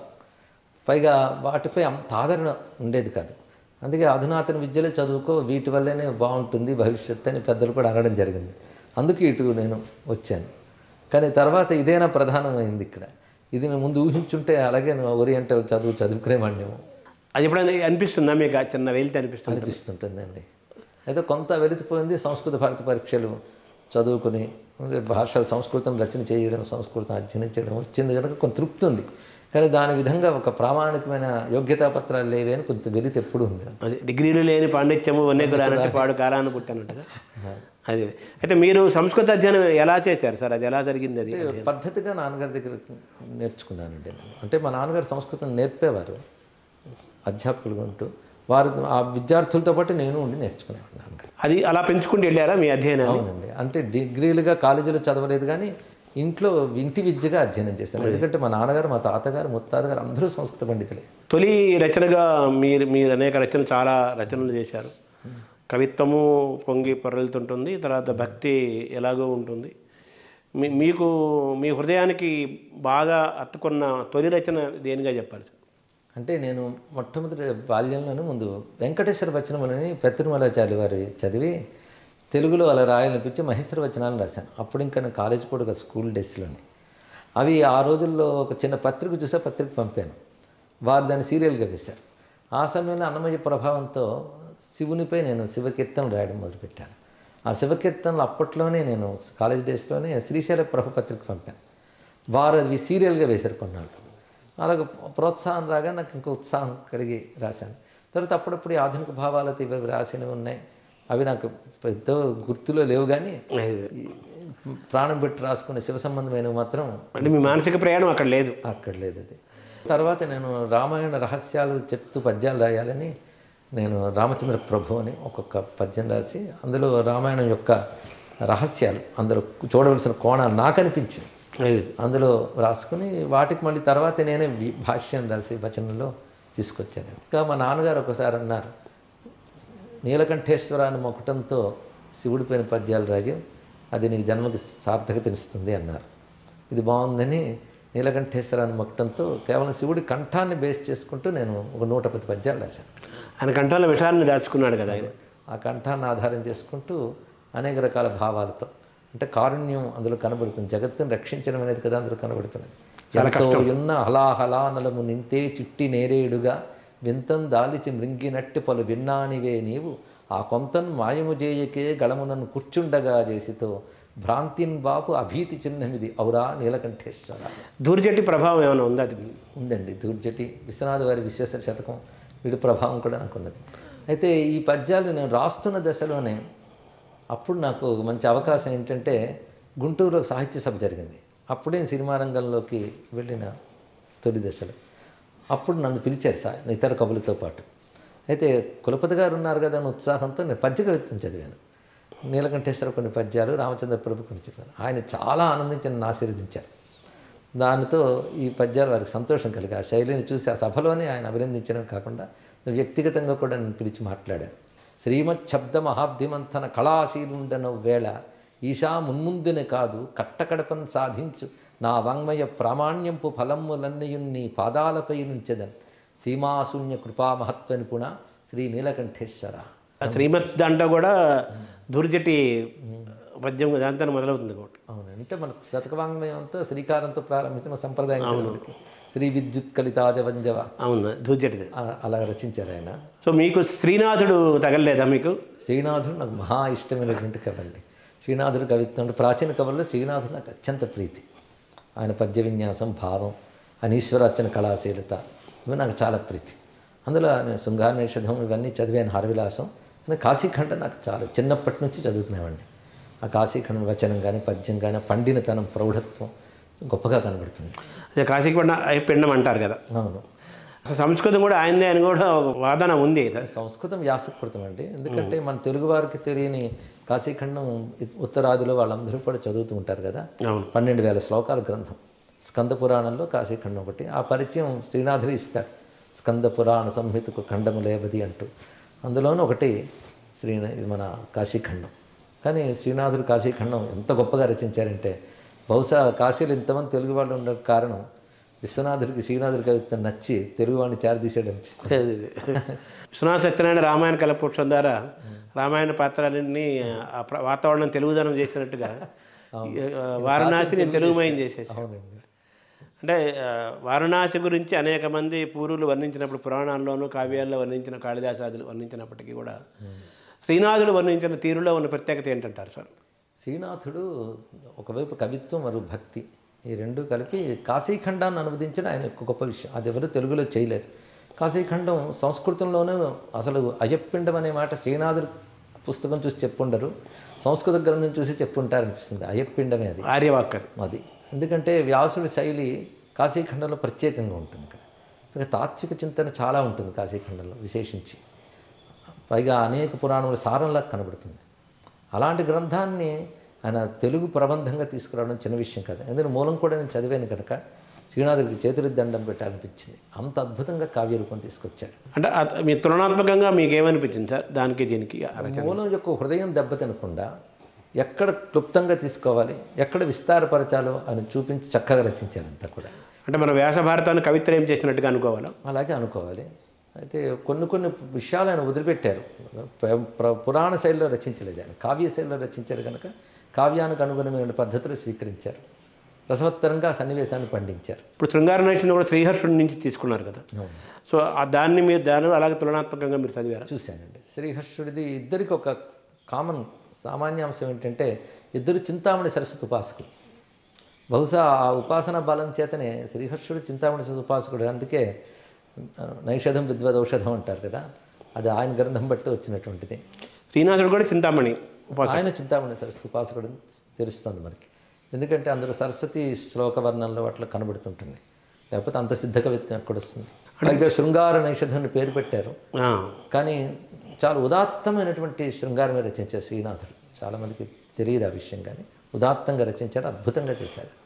శ్రీనాథుడు శృంగారి అనే ఒక అపప్రద దాని విమర్శ లోకంలో ఉంది కదా, ఆయన వర్ణనల్లో ఉన్న దీనివల్ల దాన్ని మీరు ఎలా చూస్తారు సార్? అది మీరు అన్నారు అపప్రదే అది నిజంగా. ఎందుకంటే శ్రీనాథుడు కవిత్వం చదివితే మాత్రం ఉదాత్తమైనటువంటి కావ్యస్థాయిలో ఉన్న శృంగారం ఉన్నది. అది శ్రీహర్షుడు ఎంత చేశాడో దానికంటే క్లుప్తంగానే చేశాడు ఆయన. అంత స్థాయిలో కూడా చేయలేదు, చాలా ఉదాత్తంగా చేశాడు. అయితే ఆయన శృంగారపరంగా వర్ణన చేస్తారు అనేటువంటిది లోకంలో ఎలా వచ్చిందో తెలియదు, కానీ ఆయన కవిత్వం చదివితే మాత్రం అలాంటివి ఎక్కడా కనబడవు. ఏ కవిత్వం చూసిన హరవిలాసంలో కానీ ఎక్కడ కూడా కనబడవు అలాంటివి. ఇంకా చెప్పాలంటే అవయవాదుల వర్ణ శృంగార వర్ణంలో పోతన గారు ఎక్కువ చేశారు శ్రీనాథుడి గట్ట. భాగవతం మీరు పరిశీలిస్తే మూలం భాగవతం చూసుకుని కానీ చూస్తే మూలంలో లేనివి కూడా ఆయన కొన్ని తీసుకొచ్చి చేశారు అక్కడ, కానీ శ్రీనాథుడిలో అది కనబడదు. అంటే ఆయన వ్యక్తిగత జీవితంలో చాలా భోగభాగ్యాలు అనుభవించటము, తాను అలా అద్భుతంగా అలంకరించుకోవటము, ఒక రకమైన ఈ జీవనం వల్ల ఆయనకు ఆ పేరు వచ్చింది అలా. అది కొంతమేరకు జనప్రతీతలు కొన్ని కల్పనలు కూడా ఉంటాయండి, అవి ప్రామాణిక గాథలు అని చెప్పడానికి లేదు. అదే ఈ విషయంలో ఆ రోజుల్లోనే మన ఆంధ్ర విశ్వవిద్యాలయంలో కొర్లపాటి శ్రీరామూర్తి గారు చాలా పరిశోధన చేసి శ్రీనాథుడి గురించి గొప్పగా రచించారు ఆయన. అది కేవలం ఇప్పుడు పోతన గారు శ్రీనాథుడు బాబా బావమరుదులు అనడం ఇవన్నీ కల్పనలు, దాన్ని తీసుకుని అలా తీసుకొచ్చేశారు. ఈయనేమో భాగవతోత్తముడని, ఆయనేమో లౌకికంగా ఉన్నటువంటి వాడని ఇలాగ తీసుకొచ్చారు, కానీ ఇప్పుడు ప్రామాణికత లేదు. భగవద్భక్తిలో శ్రీనాథుడు పోతన ఒకే స్థాయికి చెందినవారని నా అభిప్రాయం. వైరాగ్యంలో కానీ అన్నింటిలోనూ కూడా అయితే ఆయనకు రాజాశ్రయం దొరికింది. ఆ రాజులు కూడా ఈయన రాజులను ఆశ్రయించారనికంటే రాజులు ఈయన్ని ఆశ్రయించారు. ఎందుకంటే అవతారికలు మనం చదివినట్లయితే వారిని ప్రార్థించి, అప్పుడు రాజుల సంస్కారం కృష్ణదేవరాయలాగానే సత్కృతి ఉంటే సత్కీర్తి లభిస్తుంది, సద్గతులు లభిస్తాయి. కాబట్టి మా పేరును నువ్వు సత్కృతిని రచించు అని శ్రీనాథుడు వాళ్ళు అని అభ్యర్థించినట్లు అప్పుడు ఆయన రచించినట్లు కనబడుతుంది మనకి. సో ఈయన ఎవరి కోసం వెంపర్లాడలేదు, ఎక్కడా లేదు. వాళ్ళే ఈయన అడిగారు. వాళ్ళ సుకీర్తి కోసం, సత్కీర్తి కోసం ఆ కాలపు రాజులు ప్రభువులు ఈయన కోరగా ఆయనకు అంకితం నరాంకితం చేసి, పైగా సత్కవిత్వాన్ని పాండిత్యాన్ని గౌరవించే సంస్కారం ఉన్న రాజులు కనుక ఈయనకి కనకాభిషేకాలు చేశారు, బిరుదములు ఇచ్చారు. ఈయన పాండిత్య ప్రతిభ మామూలు కాదు కదా. ఎందుకంటే శ్రీనాథుడు కేవలం కవి మాత్రమే కాకుండా గొప్ప శాస్త్రవేత్త. అందుకే డిండిం భట్టు మొదలైన వారిని ఓడించారంటే శాస్త్రబలంతో ఓడించినటువంటి వాడు ఆయన. అందుకే ఆయనకు అటువంటి సత్కారాలు కూడా లభించాయి. అంటే ఆయన వైభవము వైరాగ్యము రెండింటిని అనుభవించిన వ్యక్తిగా చెప్పాలి కదా. అంటే వైభవం అనేది ప్రారంభం బట్టి వస్తుంది, యోగం సుఖం కానీ దుఃఖం కానీ సంపద కానీ దరిద్రం కానీ. కానీ వాళ్ళ హృదయం మాత్రం వైరాగ్యంతోనే ఉంటుంది అంత సంపదలో ఉన్నా. అంటే పోతన గారిని శ్రీనాథుడు వచ్చేసరికి ఆయన్ని వైభవము తర్వాత ఇటువంటి ఒక రకమైన ఒక రాజసమైన జీవితం గడిపిన వ్యక్తిగా చూస్తారు. పోతన గారు వచ్చేసరికి కంప్లీట్గా ఆయన పరమ భక్తాగ్రగణిగా భాగవతోత్తముడిగా చూస్తారు కదా. అందులో సందేహం లేదు. మీ ఆలోచన విధానానికి, మీ జీవన విధానానికి, మీ తత్వాన్ని గమనిస్తే మీకు ఎక్కువ పోతన కరెక్ట్ అవ్వాలి కదా యాక్చువల్గా. అందులో సందేహం లేదు. పోతన గారు జీవనశైలి, పోతన గారి సిద్ధాంతం, భాగవత తత్వం అది నా ప్రధానం. కానీ కవితా శైలి, భక్తి ఈ విషయంలో శ్రీనాథుడు కూడా తీసిపోడు అని అంటున్నాను తప్ప, ఇటు త్యాగరాజ స్వామి వారు అక్కడ సంగీత రంగంలో లేదా వాగ్గేయకారులుగా, ఇటు పద్యకవిగా పోతన గారు ఉభయలు కూడా నాకు ప్రధానమైన ఆదర్శం అండి. సరే, పోతనని కూడా ఒక మహాకవిత్వాన్ని సృష్టించాడు, పరమభక్తుడు మహాకవిత్వాన్ని సృష్టించాడు. కానీ దాని ఒక పురాణ పక్కీలోనూ ఒక ఇదిలో చెప్పటం వల్ల ఆయనలోని ఆ కవిత్వపు రసము సరిగ్గా లోకానికి అందలేదని కూడా అంటుంటారు. ఇది ఎంతవరకు వాస్తవం సార్? అలా లేదండి. ఎందుకంటే వాళ్ళు మూల గ్రంథం చేత ప్రభావితులై వాళ్ళు అనుభవించి రచించారు తప్ప అనువదించి రచించారు. నేను జనం అంటున్నాను. అది అందువల్ల వాళ్ళలో ఏమవుతుందంటే ఆ కవితారసం పురాణాలు ఉన్నదే తీసుకురాకుండా వీరిదైన కల్పన, వీరిదైన భావం అంటే ఆలంబనం ఒక గాథ అయిందే తప్ప కవితాభివ్యక్తి కానీ భావుకత కానీ వీరిదంటూ ఒకటి ఉన్నది.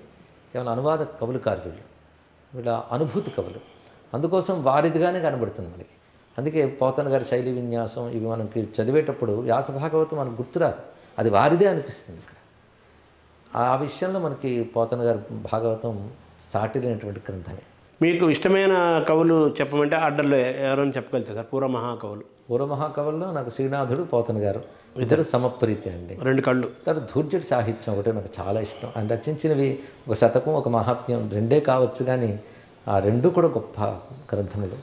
వారి ప్రభావం కూడా చాలా ఉంది. అంటే చాలామంది దూర్చటి శతక పద్యాలను చాలామంది కోట్ చేస్తుంటారు, అందులో ఒక భావావేశం ఉంటుంది. కానీ అందులో ఛందస్సు పరంగా, వ్యాకరణ పరంగా, వీటి పరంగా లోపాలు ఉన్నాయంటారు కదా సార్, అది ఎలా దాన్ని చూడాలి? అవి వ్యాకరణం ఒక్క త్రోవ, ఈ మహాకవులు ఒక్క త్రోవ అని చడిపిల్లి వారి అంటారు కదా.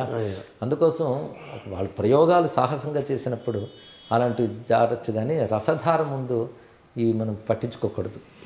ఆ మాటకు వస్తే శ్రీకైవల్య పదంబు చేరటుకనే చింతించదని ఒక రక్షయికారంభకు అనేది వ్యాకరణ రీత్యా తప్పని కొందరు పట్టుకుంటారు. కానీ ఆ రసధార ముందు అది అక్కడ పట్టుకుని ఆగిపోవడం కూడా తప్పే. ఆర్యుల వాక్కులు కదా అవి. అంతే. తర్వాత మీరు ఒక పక్క పాత్రికేయ వృత్తి, ముందు ఆర్థిక శాస్త్రం, ఇంకో పక్క వేదమయమైన వాంగ్మయాన్ని చదువుకోవటము, తర్వాత పాత్రికేయ వృత్తిలోకి వచ్చారు, తర్వాత సినిమాల్లోకి వచ్చారు, తర్వాత ప్రవచనాలతో మొదలైంది, తర్వాత ఈటీవీల్లో కూడా మీరు దృశ్య మాధ్యమంలో కూడా ప్రవేశించారు. తర్వాత పూర్తిగా అసలు ఈ రూపాన్ని సంతరించుకునే క్రమం మీకు ఎలా వచ్చింది, ఏర్పడింది సార్? ఎప్పుడు ఏర్పడింది? నాకు బాల్యం నుంచి భవిష్యత్తు మీద ఊహంటూ ఉంటే మాత్రం ఈ ఆధ్యాత్మిక జీవితమే నాకు చాలా ప్రీతిపాత్రం అంటే. కానీ ఇది సాధిస్తానని నేను అనుకోలేదు, సాధించితే బాగుండని మాత్రం అనుకున్నాను. ఈశ్వరానుగ్రహం నాకు అది లభించింది. ఈ విధమైన నాకు ఎక్కువ ఇష్టమైనది అంశం ఏంటంటే అనుష్ఠానం, అధ్యయనం, తర్వాత రచన, ఆ తర్వాత ప్రవచనం. ఇవి నాకు ఉన్నటువంటి ఆర్డర్. అదృష్టవశాత్తు నాకు ఈ జీవితం లభించడంతో అధ్యయనానికి బోల్డంత అవకాశం, అనుష్ఠానానికి అవకాశం. ఎందుకంటే నాకు అనుష్ఠానం, ఉపాసన అంటారే అది చాలా ప్రీతి. దాని దగ్గర గురువులు కూడా లభించారు, అది అదృష్టం. అది కూడా మద్రాసు రంగంలో సినిమాల్లో ఉన్నప్పుడే లభించారు. అక్కడి నుంచి అదొక మలుపు తిప్పిందని నేను భావిస్తాను. అంటే స్వాతిపత్రిక మీకు సినిమా నుంచి ప్రవచనాలు ఇవన్నీ కూడా ప్రతి మీ జీవితంలో ప్రతి మలుపు కూడా మీ హృదయానికి దగ్గరగా వచ్చినట్టుగా చెప్పాలి కదా. అవునండి. తర్వాత ఇందరు కుర్తాళ పీఠము, శృంగేరి పీఠము, కంచిపీఠము, వీళ్ళందరిది కూడా మిమ్మల్ని చాలా ఇష్టపడతారు, చాలా ఆత్మీయంగా భావిస్తారు. వారితో కూడా మీకు చాలా వ్యక్తిగతమైన అనుబంధం ఉంది. వారు ఎలా మీకు ఒక్కొక్కరు ఎలా పరిచయం అయ్యారు, ఎలా జరిగింది? నేను కేవలం రచనలు చేస్తున్న దశలోనే ప్రసాద్ రాయకులపతి గారు పరిచయం. తర్వాత వారు కుర్తాళం పీఠాధీశ్వరులు అయ్యారు. ఆ సమయంలోనే నేను సినిమా రంగంలో ఉండేవాడిని, కానీ ఒక మంచి పత్రిక పెట్టాలని కోరిక కలిగింది నాకు అప్పుడు. ఎందుకంటే పాత్రిక అనుభవం పనికొస్తుంది, స్వాతి అనుభవం. జీవితంలో ఏ దశ కూడా వ్యర్థం కాదు, అది తర్వాత దశకి పునాది అవుతుంది అనేది నాకు అర్థమైంది. దానివల్ల మంచి ఆ పత్రిక కూడా మన సంప్రదాయం, ఆధ్యాత్మిక విలువలు, భారతీయ విలువలతో పత్రిక పెట్టాలి. అంటే ఆధ్యాత్మికాన్ని నేను అనను, మన సంస్కృతి అంటాను. మన సంస్కృతిలో ఆధ్యాత్మిక ఒక భాగం. దీనితో పాటు ఇటు మన వైద్యశాస్త్రం, యోగ శాస్త్రం చాలా ఉన్నాయి, కళలు, మన ఋషులు ఇచ్చిన కళలు, ఇవన్నీ మన సంస్కృతి. దీనికి సంబంధించి మంచి పత్రిక ప్రామాణికంగా తెలుగులో ఉండాలి. ఒక విధంగా మనకి కళ్యాణని పత్రిక ఉంది, గీతా ప్రెస్ వాళ్ళది, భవనస్ ఛానల్ ఉంది. అలా తెలుగులో మంచి పత్రిక ప్రామాణికంగా ఉండాలని నాకు కోరిక కలిగింది. అప్పుడు ఒక మిత్రుడి సహాయంతో నేను పత్రిక స్థాపించడం జరిగింది, అదే ఋషిపీఠం. అప్పుడు నేను ఇంకా పత్రికా రచయిత, సినిమా రచయితగానే ఉన్నాను నేను పత్రిక స్థాపించేటప్పుడు కూడా. అంటే ఋషిపీఠం అంటే అప్పుడు నా ఉద్దేశంలో భారతదేశం ఉద్దేశంతో పెట్టాను తప్ప ఈ పీఠము కాదు, పీఠ స్థాపన కాదు. అంటే ఇది ఋషుల నేల, ఋషుల భూమి అని. పీఠం అంటే వాళ్ళు కదలకుండా ఉన్న ప్రతిష్ఠ చేసుకున్న చోటు అని. ఋషుల పీఠం భారతదేశం, అందుకే మొదటి ఎడిటోరియల్లోనే ఋషిపీఠం అంటే భారతదేశం అనే భావంతో పెట్టుకున్నాను. అయితే ఆ పత్రిక పెట్టినప్పుడు నేను ప్రవచనకర్తగా ఇలాగవుతాను నాకు ఏం తెలియదు. తర్వాత క్రమంగా ప్రవచనకర్తగా అయిన తర్వాత ఇది ఆ పత్రిక అభివృద్ధికి సహకరించింది. ఈ ఋషిపీఠం ప్రసాద్ రాయ కులపతి గారి చేతుల మీదుగా ప్రారంభమైంది. ప్రారంభం గుంటూరులో చేశామండి. ప్రసాద్ రాయ కులపతి గారు ప్రధాన అధ్యక్ష స్థానంలో ఉన్నారు. వారి కోరిక మీదుగా అప్పుడు అద్దం కృష్ణమూర్తి గారిని మంచి మంత్రశాస్త్రవేత్త ఉండేవారు, వారి ద్వారా ఆయనే చేయించారు దగ్గరుండి. అది మర్చిపోలేం. 1999లో జరిగిన సన్నివేశం అది. సద్గురు కందుకూరు శివానందమూర్తి గారితో కూడా మీకు పరిచయ భాగ్యం ఏర్పడింది. బాగుందండి. అది ఎలా జరిగింది సార్? అదే నా జీవితంలో వారి అనుగ్రహం చాలా ప్రధానమైనటువంటి అంశం. అందుకే నాకు ప్రధాన గురువు మా నాన్నగారిని చెప్పుకుంటే, నాకు మంత్రశాస్త్రంలో ఉపాసన గురువారు డాక్టర్ పినపాటి వీరభద్ర మహాదేవ్ గారే ఉండేవారు. ఆయన ఒరియా? లేదండి, మన తెలుగువారే. చెన్నైలో ఉండేవారు, కంచిపీఠానికి దగ్గరవారు. కంచి మహాస్వామి వారికి శిష్యులు వారు. వారి ద్వారా మంత్రదీక్ష నాకు వచ్చింది. తర్వాత నాకు అక్కడ ఉండగానే ఒకసారి అక్కడికి మన కందుకూరు శివానందమూర్తి గారు వచ్చారు, వారి దర్శనం చేసుకున్నాను. అది ఏం ప్రభావమో కానీ నేను చెప్పాను వారితో, నీలకంఠ శతకం 108 పద్యాలు రాశానండి అంటే 108 జన్మల కర్మక్షయమైంది నీకు అన్నారు. వారు లోతైనటువంటి అంశాలు వారి మాటల్లో, యోగి కదా, దర్శనం ఉంటుంది. వారు ప్రతి మాట నా హృదయంలో నాకే చెప్పారంటే ప్రభావితం చూపించింది. ఒక విధంగా అనేక పరిస్థితుల్లో వారు స్ఫురిస్తూ ఉంటారు నాకు. వారు కాంచి యతీంద్ర చంద్రశేఖరేంద్ర శాస్త్రి పెద్ద స్వామి వారు ఉభయులు నాకు ఈ జీవితాన్ని మరిచి తీసుకెళ్తున్నారని భావం. వాళ్ళు ఎప్పుడు స్ఫురణకు వచ్చిన మనసు నిర్మలమైపోతుంది, ఎటువంటి ఆందోళన ఉన్నా. నాకు ముఖ్యంగా శివానందమూర్తి గారి మాటలు, ఆయన నాకు చెప్పినవన్నీ ఒక సందేశాలుగా, మార్గనిర్దేశకాలుగా పనిచేసాయి. అదే నన్ను ఒక విధంగా ఈ ఋషిపీఠం వ్యాప్తికు కానీ, ప్రవచనాలకు కమిట్మెంట్ కానీ, సనాతన ధర్మంపై మరింత నిబద్ధత ఏర్పాటు చేసిన మాత్రం శివానందమూర్తి గారి యొక్క వాంగ్మయం, ఆయన మాటలు. మీ పైన ప్రభావితం చేసిన ఆయన వాక్యాలు ఏంటి? అనేక ముఖ్యంగా ఏంటంటే దేశం గురించి ఆలోచించని చెప్పారు. వ్యక్తిగతంగా కాదు, దేశం, ధర్మం, ఈ రెండు చాలా ప్రధానం, ఈ రెండు విడదీయలేనివి. కనుక ఇప్పుడు దాని బాధ్యత చాలా ఉన్నది. ఈ దేశ ధర్మాల గురించి మనం అంకితమై చేయాల్సిన బాధ్యత ఉందని చెప్పారు ఆయన. అది నాకు ప్రభావితం చూపించింది. అందుకే ఎప్పుడు ఆలోచించినా ఈ దేశం, ధర్మం ఈ రెండు వేరు కావు. వివేకానంద చెప్పినట్టు ఈ దేశం యొక్క ప్రాణశక్తి అంతా సనాతన ధర్మంలో ఉన్నది. అందుకే దాని అభ్యుదయం కోసం కృషి చేయాలి, అది నేటి తరానికి అది అందించాలి అనేటువంటి తపన వారి వల్లనే కలిగింది. అంటే ఆయన బుద్ధుడిని కూడా బౌద్ధం వల్ల హిందూ మతంకి దెబ్బతగిలింది అనే విమర్శ లోకంలో ఉంది, ప్రముఖంగా ఉంది. అయితే శివానందమూర్తి గారు బుద్ధుడిని కూడా ఆయన బాగా అధ్యయనం చేశారు. బుద్ధిజం పట్ల కూడా ఆయనకు ప్రత్యేకమైన గౌరవం ఉంది కదా, అది మీపైన ప్రభావితం చేయలేదు? ఇప్పుడు బౌద్ధం కానీ, జైనం కానీ, భారతదేశం పుట్టిన వీటి వెనకాల మన సనాతన ధర్మం యొక్క వేదాంత భాగం యొక్క ప్రభావం ఉంది. వాళ్ళందులో మన సనాతన ధర్మంలో వేదంలో ఉన్న వేదాంతం, యోగం, ఈ రెండింటినీ బౌద్ధం, జైనం వ్యాప్తి చేశాయి. అంతేగాని అవి వీటి నుంచి వేరు అని అనుకోవడానికి లేదు. వేదంలో ఉన్న కర్మకాండని వాళ్ళు అంగీకరించలేదు, కానీ వేదంలో ఉన్న విచారణాకాండ, యోగకాండని వాళ్ళు స్వీకరించారు. మనం ఆ కోణంలో బౌద్ధంలో ఉన్న మంచితనాన్ని హిందూ ధర్మం స్వీకరించగలిగింది. అంతేగాని బౌద్ధం వైదిక ధర్మానికి విరుద్ధం అనడానికి లేదు. కొన్ని అంశాలు అది ఏకీభవించలేదు కనుక ఆ విషయాలు మనం ఏకీభవించాం.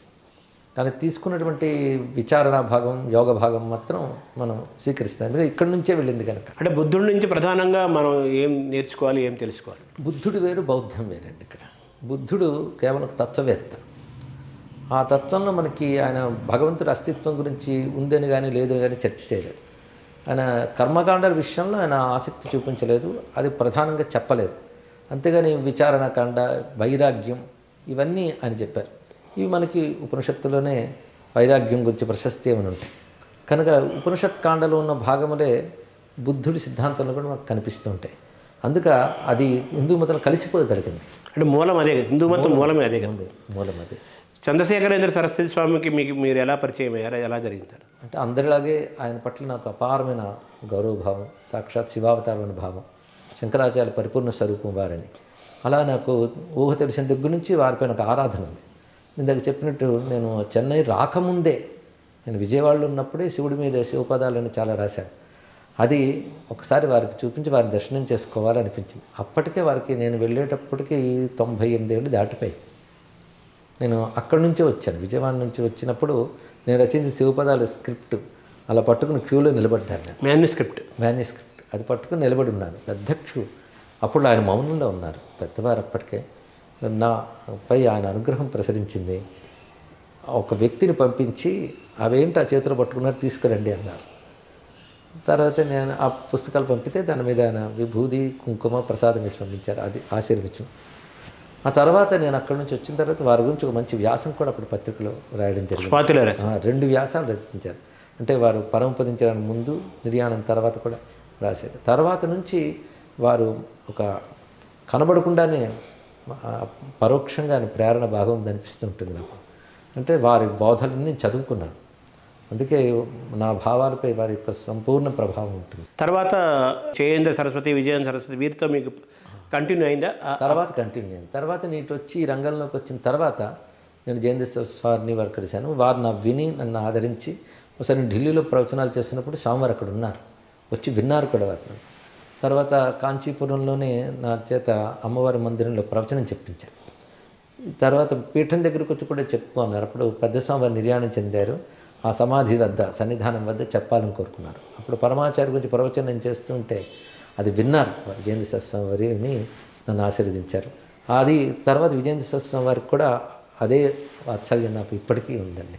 తర్వాత శృంగేరి పీఠంతో కూడా మీకు చాలా అనుబంధం ఏర్పడింది కదా సార్, అది ఎలా జరిగింది? అది శృంగేరి పీఠం అప్పట్లో రామ్కో సిమెంట్స్ అని ఉన్నాయి కదా, వారు సుబ్రహ్మణ్యం గారిని ఉండేవారు. ఆయన నా ప్రవచనాలు విని, వారి శ్రీమతి గొప్ప సంస్కృత పండితులు, నా ప్రవచనాలు విని నా చేత వాళ్ళ ఊళ్ళో ప్రవచనం చెప్పించాలని కోరుకున్నారు.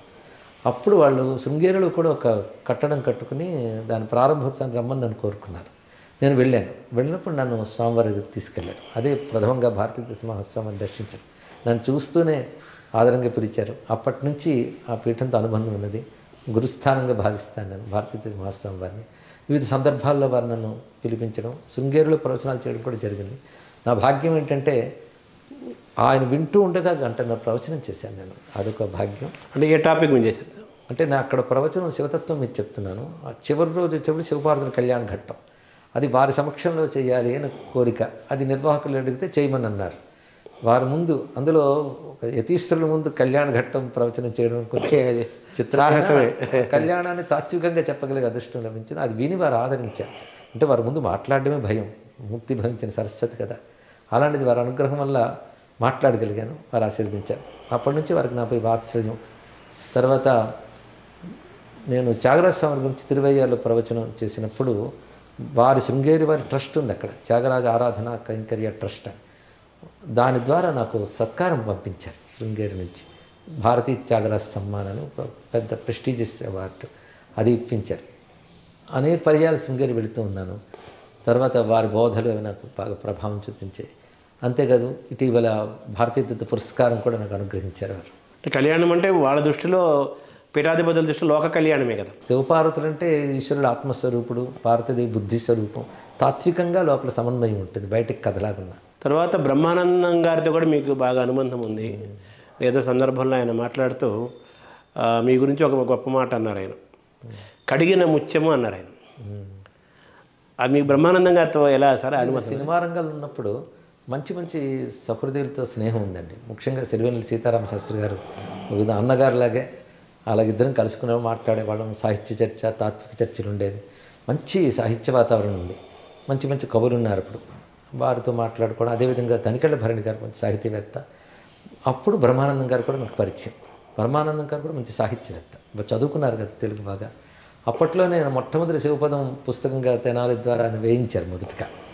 అప్పటి నుంచి మాకు స్నేహం ఉందండి. తర్వాత కూడా నేను ఎప్పుడు నా ప్రవచనాలను చూస్తూ ఉంటాను. ఒకసారి ఫోన్లో చెప్పారు, చాలా సంతోషం. వారితో స్నేహం కొనసాగుతూ, వారు భరణి గారు వీళ్ళందరూ. వేటూరి గారితో మీకు పరిచయం ఎప్పుడు? బాగుందండి. సినిమా రంగంలోకి వెళ్ళాక వేటూరు గారిని చూడాలని తగతకలాడాను. ఎందుకంటే ఆయన సాహిత్య దిగ్గజం సినిమా రంగంలో, అపూర్వమైన కవి. సినిమా రంగంలో ఆకర్షించడానికి కారణం ఈ కవులు.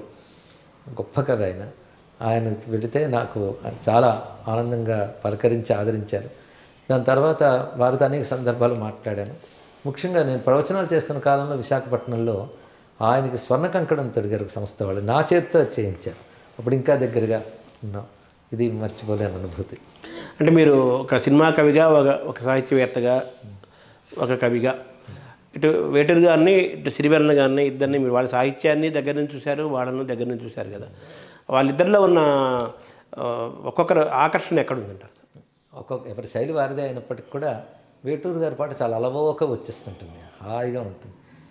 మన వీరి సిరివెన్నెల వారిది గంభీరంగా తీసుకొస్తారు, ఒక్కొక్కటి ఒక కవిత్వాన్ని దట్టిస్తారు దాంట్లో.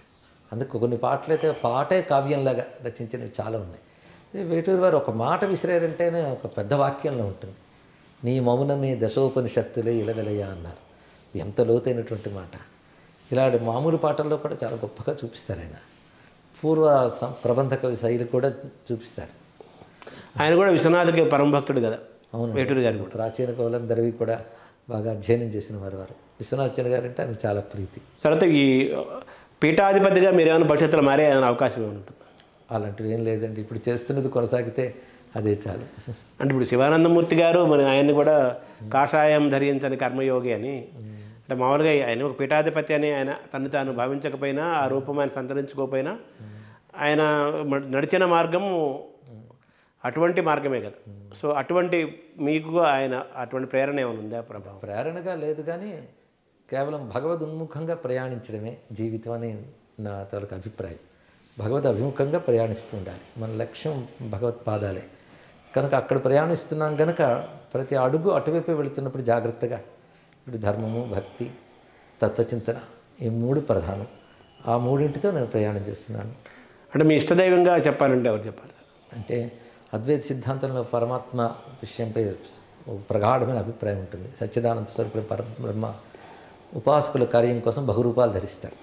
ఇష్టదైవం అనేది పూర్వజన్మ లక్షణాలు బట్టి, జీవలక్షణం బట్టి ఏర్పడుతుంది. అలా నా పరమేశ్వరుడు సదాశివుడు అంటే ఇష్టదైవం చాలా. శివుడు? అవునండి, శివుడు నాకు ఇష్టదైవం. తర్వాత మీరు లలితాదేవి ఇది కూడా మీకు ఎక్కువ అమ్మకి ఎక్కువ మీరు మీ వాక్కులో అమ్మ శబ్దం ఎక్కువ వినిపిస్తుంది.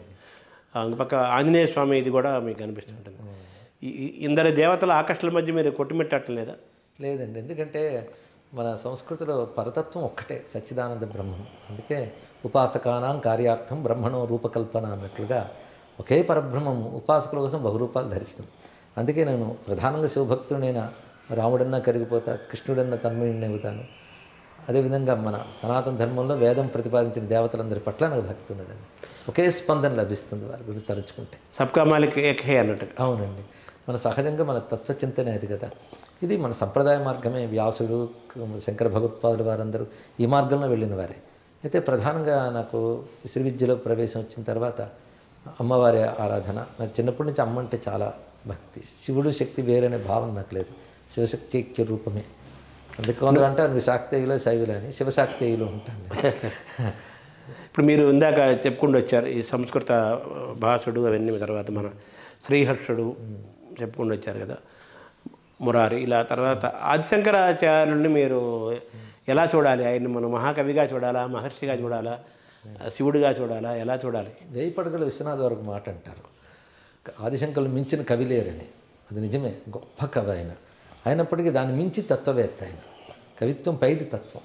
తత్వవేత్తగా నా శిఖరం అందుకున్న తర్వాత తత్వవేత్తగానే మనందరం చూస్తున్నాం. కనుక ఆయన గొప్ప కవి, గొప్ప తత్వవేత్త. పైగా తత్వాన్ని కవిత్వంలో చూపిస్తారు, కవిత్వాన్ని తత్వంగా ఆవిష్కరిస్తారు. అందుకే ఆదిశంకరుల ప్రభావం ఇటు వాంగ్మయంపై, తత్వచింతనపై, రెండిపై ఉంటుంది మనకి. ఆదిశంకరులు అనగానే ఒక ఆవేశం వస్తుంది మాకు. ఆయన గురువు, సంపూర్ణమైన గురువు, జగద్గురువు. జగద్గురువే. కవిగా చూడాలంటే ఆయన్ని ఎలా చూడాలంటే అసలు? కవిగా చూడాలంటే ఆయన కనకధార స్తోత్రం మొదలుకొని ప్రతి దాంట్లో ఆ కవితారూపమైన అభివ్యక్తి ఉంటుంది. కవిత్వానికి ప్రధానం రసం, వాక్యం రసాత్మకం, కావ్యం. ఆ రసానుభూతి కలిగించే ఔచిత్యవంతమైన శబ్దాలు గొప్ప కవిత్వం అవుతుంది. ఆ దృష్టికోణంలో చూస్తే ఆయన కనకధార స్తోత్రం కానివ్వండి, చిన్నప్పుడు చదివిన స్తోత్రం 5-6 ఏళ్ల వయసు, దానిలో కానివ్వండి, భవానీ భుజంగంలో కానివ్వండి, ఇంకా సౌందర్యలహరి, శివానందలహరి ఇవి చెప్పక్కర్లేదు. ఇంకా దక్షిణామూర్తి స్తోత్రం అన్ని తత్వగంభీరంగా రచించారు. పైగా సంగీతాత్మకమైన పదములతో ఉంటాయి వారు. వింటూ ఉంటే నితాంతకాంతదంతకాంతి మంతకాంతకాత్మజం అంటూ. కనుక అటు శబ్దాలంకార అర్థాలంకారాలతో కూడాను పుష్టి కలిగిన కవి ఆయన. అందులో ఆయనలో ఒక మహాకవి, ఒక మహావాగ్గేయ స్వరూపం కూడా ఉందని మనం అంతే చెప్పాలి, సందేహం లేదు. అందుకే కానీ ఇప్పటికీ కూడా ప్రపంచవ్యాప్తంగా ఆయన శ్లోకాలు రానివాళ్ళు లేరు. మీరు బాగా మిమ్మల్ని వెంటాడే ఆయన సాహిత్య సర్వస్వంలో ఏది ఎక్కువ సార్ మీకు పదే పదే మీరు మననం చేసుకునేది? దక్షిణామూర్తి స్తోత్రం నాకు ఎక్కువ ప్రీతి అండి వారి రచనల్లో. అలాగే వీళ్ళ పూర్వ పురాణాలలో అనేక అష్టాదశ పురాణాలు ఉన్నాయి కదా, ఈ అష్టాదశ పురాణాలను మీరు అధ్యయనం చేశారు? అష్టాదశ పురాణాలు చదువుకున్నాను సాధ్యమైనంత. వాటిలో మీకు బాగా ఎక్కువ కృషి ఎక్కడ జరిగింది? అంటే పురాణములు 18 అనే ఒక విభాగం అనుకున్నా పురాణం మేమంతా కలిపి ఒకటే అనేది ప్రధానమైనటువంటి లక్షణం నాకు అర్థమైంది. దేనికది గొప్పదైనప్పటికి కూడా పురాణాల్లో విశేషించి స్కాందం మొదలైనవి ఎన్నో విస్తారమైన అంశాలు మనకు చెప్తూ ఉంటాయి. విష్ణు పురాణం ఒకటి చాలా విశేషంగా నాకు నచ్చుతుంది. విష్ణు పురాణం చాలా విస్తారంగా. మార్కండేయ పురాణం అత్యద్భుతమైనటువంటి కథలు నేటి కాలానికి కూడా పనికొచ్చి ఉంటాయి. ఈ రెండు చాలా విశేషంగా అనిపిస్తాయి. అనేక మహాకావ్యాలు అక్కడి నుంచే పుట్టుకుంటూ వచ్చాయి కదా. అవునండి, పురాణమయం మన భారతదేశంలో విడదీయలేని ప్రభావం చూపించింది. ఋషులు ఇప్పటికీ ఉన్నారు, ఎందుకంటే కల్పాంతంలో ఉండే ఋషులు కూడా ఉంటారు, మళ్ళీ కల్పాదిలో తిరిగి వచ్చే వశిష్ఠాది మహర్షులు కూడా ఉంటారు. నేటికి భారతదేశంలో లెక్కలేనంత మహర్షులు ఉన్నారు. మార్కండేయాది ఋషులు, అగస్త్య మహర్షి, వీరు ఇప్పటికీ ఉన్నారు, అందులో సందేహం లేదు. అంటే ఈ ఋషిపీఠం అనే శబ్దం అది శాశ్వతమైన శబ్దం, కాలాతీతమైంది. అవునండి, ఋషి దర్శనాత్ అని తపశ్శక్తి చేత అతీంద్రియ దృష్టితో వాళ్ళు ఏ సత్యాలు గోచరిస్తాయో వాటిని మనకు ఆవిష్కరిస్తారు వాళ్ళు ఋషులు. ఆ ఋషులు ఇచ్చిన సంస్కృతే మన సంస్కృతి. అందుకే మన సంస్కృతి ఆర్ష సంస్కృతి అని పేరు. వేదం, పురాణం, ఇతిహాసం ఇవన్నీ కూడా ఋషులు దర్శించి ఇచ్చినటువంటి వాంగ్మయం. మన ధర్మం అంతటికి పేరే ఋషి ధర్మం, అదే ఆర్షధర్మం. అలాంటి ఋషుల భూమి కనుక ఇది ఋషిపీఠం. 2 రకాల పరాయి దాడుల వల్ల మనకి ఉన్న గ్రంథాలు అసలు తగలబెట్టారు, గ్రంథాలయాలు ధ్వంసం చేశారు. ముఖ్యం ఈ ధర్మాన్ని రూపమాపాలను వాళ్ళు చేసిన అకృత్యాలు మనం చాలా కోల్పోయి, తర్వాత మన ధర్మంలో మనం బ్రతకడం కూడా కష్టమైన కాలాన్ని వాళ్ళు సృష్టించారు. అలా బ్రతికే వాళ్ళని ప్రాణాలు తీసేవారు, వాళ్ళ ధర్మంలోకి మారకపోతే హింసించేవాళ్ళు. దానితో కొంతమంది ప్రాణరక్షణ కోసం మారిపోయిన వాళ్ళు ఉన్నారు, కొందరు ప్రాణాలైనా త్యాగం చేసిన వాళ్ళు ఉన్నారు. అలా మనం ఎన్నో కోల్పోయాం. అయినప్పటికీ ఋషులు సత్యాన్ని మనకి ఇచ్చారు కనుక దాని బలం ఎంత గొప్పగా ఉందంటే కోల్పోయినా మిగిలినవి కూడా చాలా విస్తారంగా ఉన్నాయి. కనుక ఇది ఎప్పుడూ నశించదు, కానీ మనం కాపాడుకోవాల్సిన అవసరం ఉంది. ఎప్పుడు నశించదు కదా అని నిబ్బరంగా ఉండడానికి లేదు, కానీ మనం ఎప్పటికప్పుడు తెలుసుకుంటే తెలియజేయాల్సిన విషయం మాత్రం ఉంది. అంటే మామూలుగా వేదం అనేది అపౌరుషేయం, ఇంపర్సనల్ అంటారు కదా. అంటే మామూలుగా ఏదో ఏ తాళపత్ర గ్రంథాల్లోనూ ఎక్కడ రచనలో ఉన్నది కాదు, అది పరంపరాగతంగా అలా వస్తుంది. గురు పరంపర ద్వారా శిష్యులు వినటము, ధారణ చేసుకోవటము, వల్లివేయటము, తిరిగి మళ్ళీ చేయటము, ఇలా ఇక్కడ ధరించబడి శృతంలా వచ్చింది కదా వేదం. అప్పుడు మనకు తస్కరణ ఎలా జరిగిందండి? అంటే తస్కరణ అంటే ఎవరైతే ఆ విద్యలో అలా ఉన్నారో వాళ్ళని నాశనం చేయడమే విద్యను నాశనం చేయడం. అదే కాకుండా మనకు ప్రధానంగా వేదం ఒక్కటి అపౌరుషమని చెప్పినా పౌరుషేయ వాంగ్మయం కూడా చాలా ఉన్నది. వేదాలను ఆధారం చేసుకుని వచ్చిన శాస్త్రాలు ఎన్ని ఉన్నాయి మనకి, అవన్నీ లేఖ్యములే కదా. అలాంటివి ఇతిహాసాలు, పురాణాలు, స్మృతులు, ఇంకా శాస్త్ర గ్రంథములు మనం చూసుకుంటే ఇటు జ్యోతిషాస్త్రములు ఇత్యాదులు అన్నీ కూడా వేదం ఆరిజిన్గా వచ్చినటువంటివే. అవన్నీ గురు శిష్యులు నేర్చుకోవడమే కాకుండా గ్రంథములుగా కూడా మనకున్నాయి.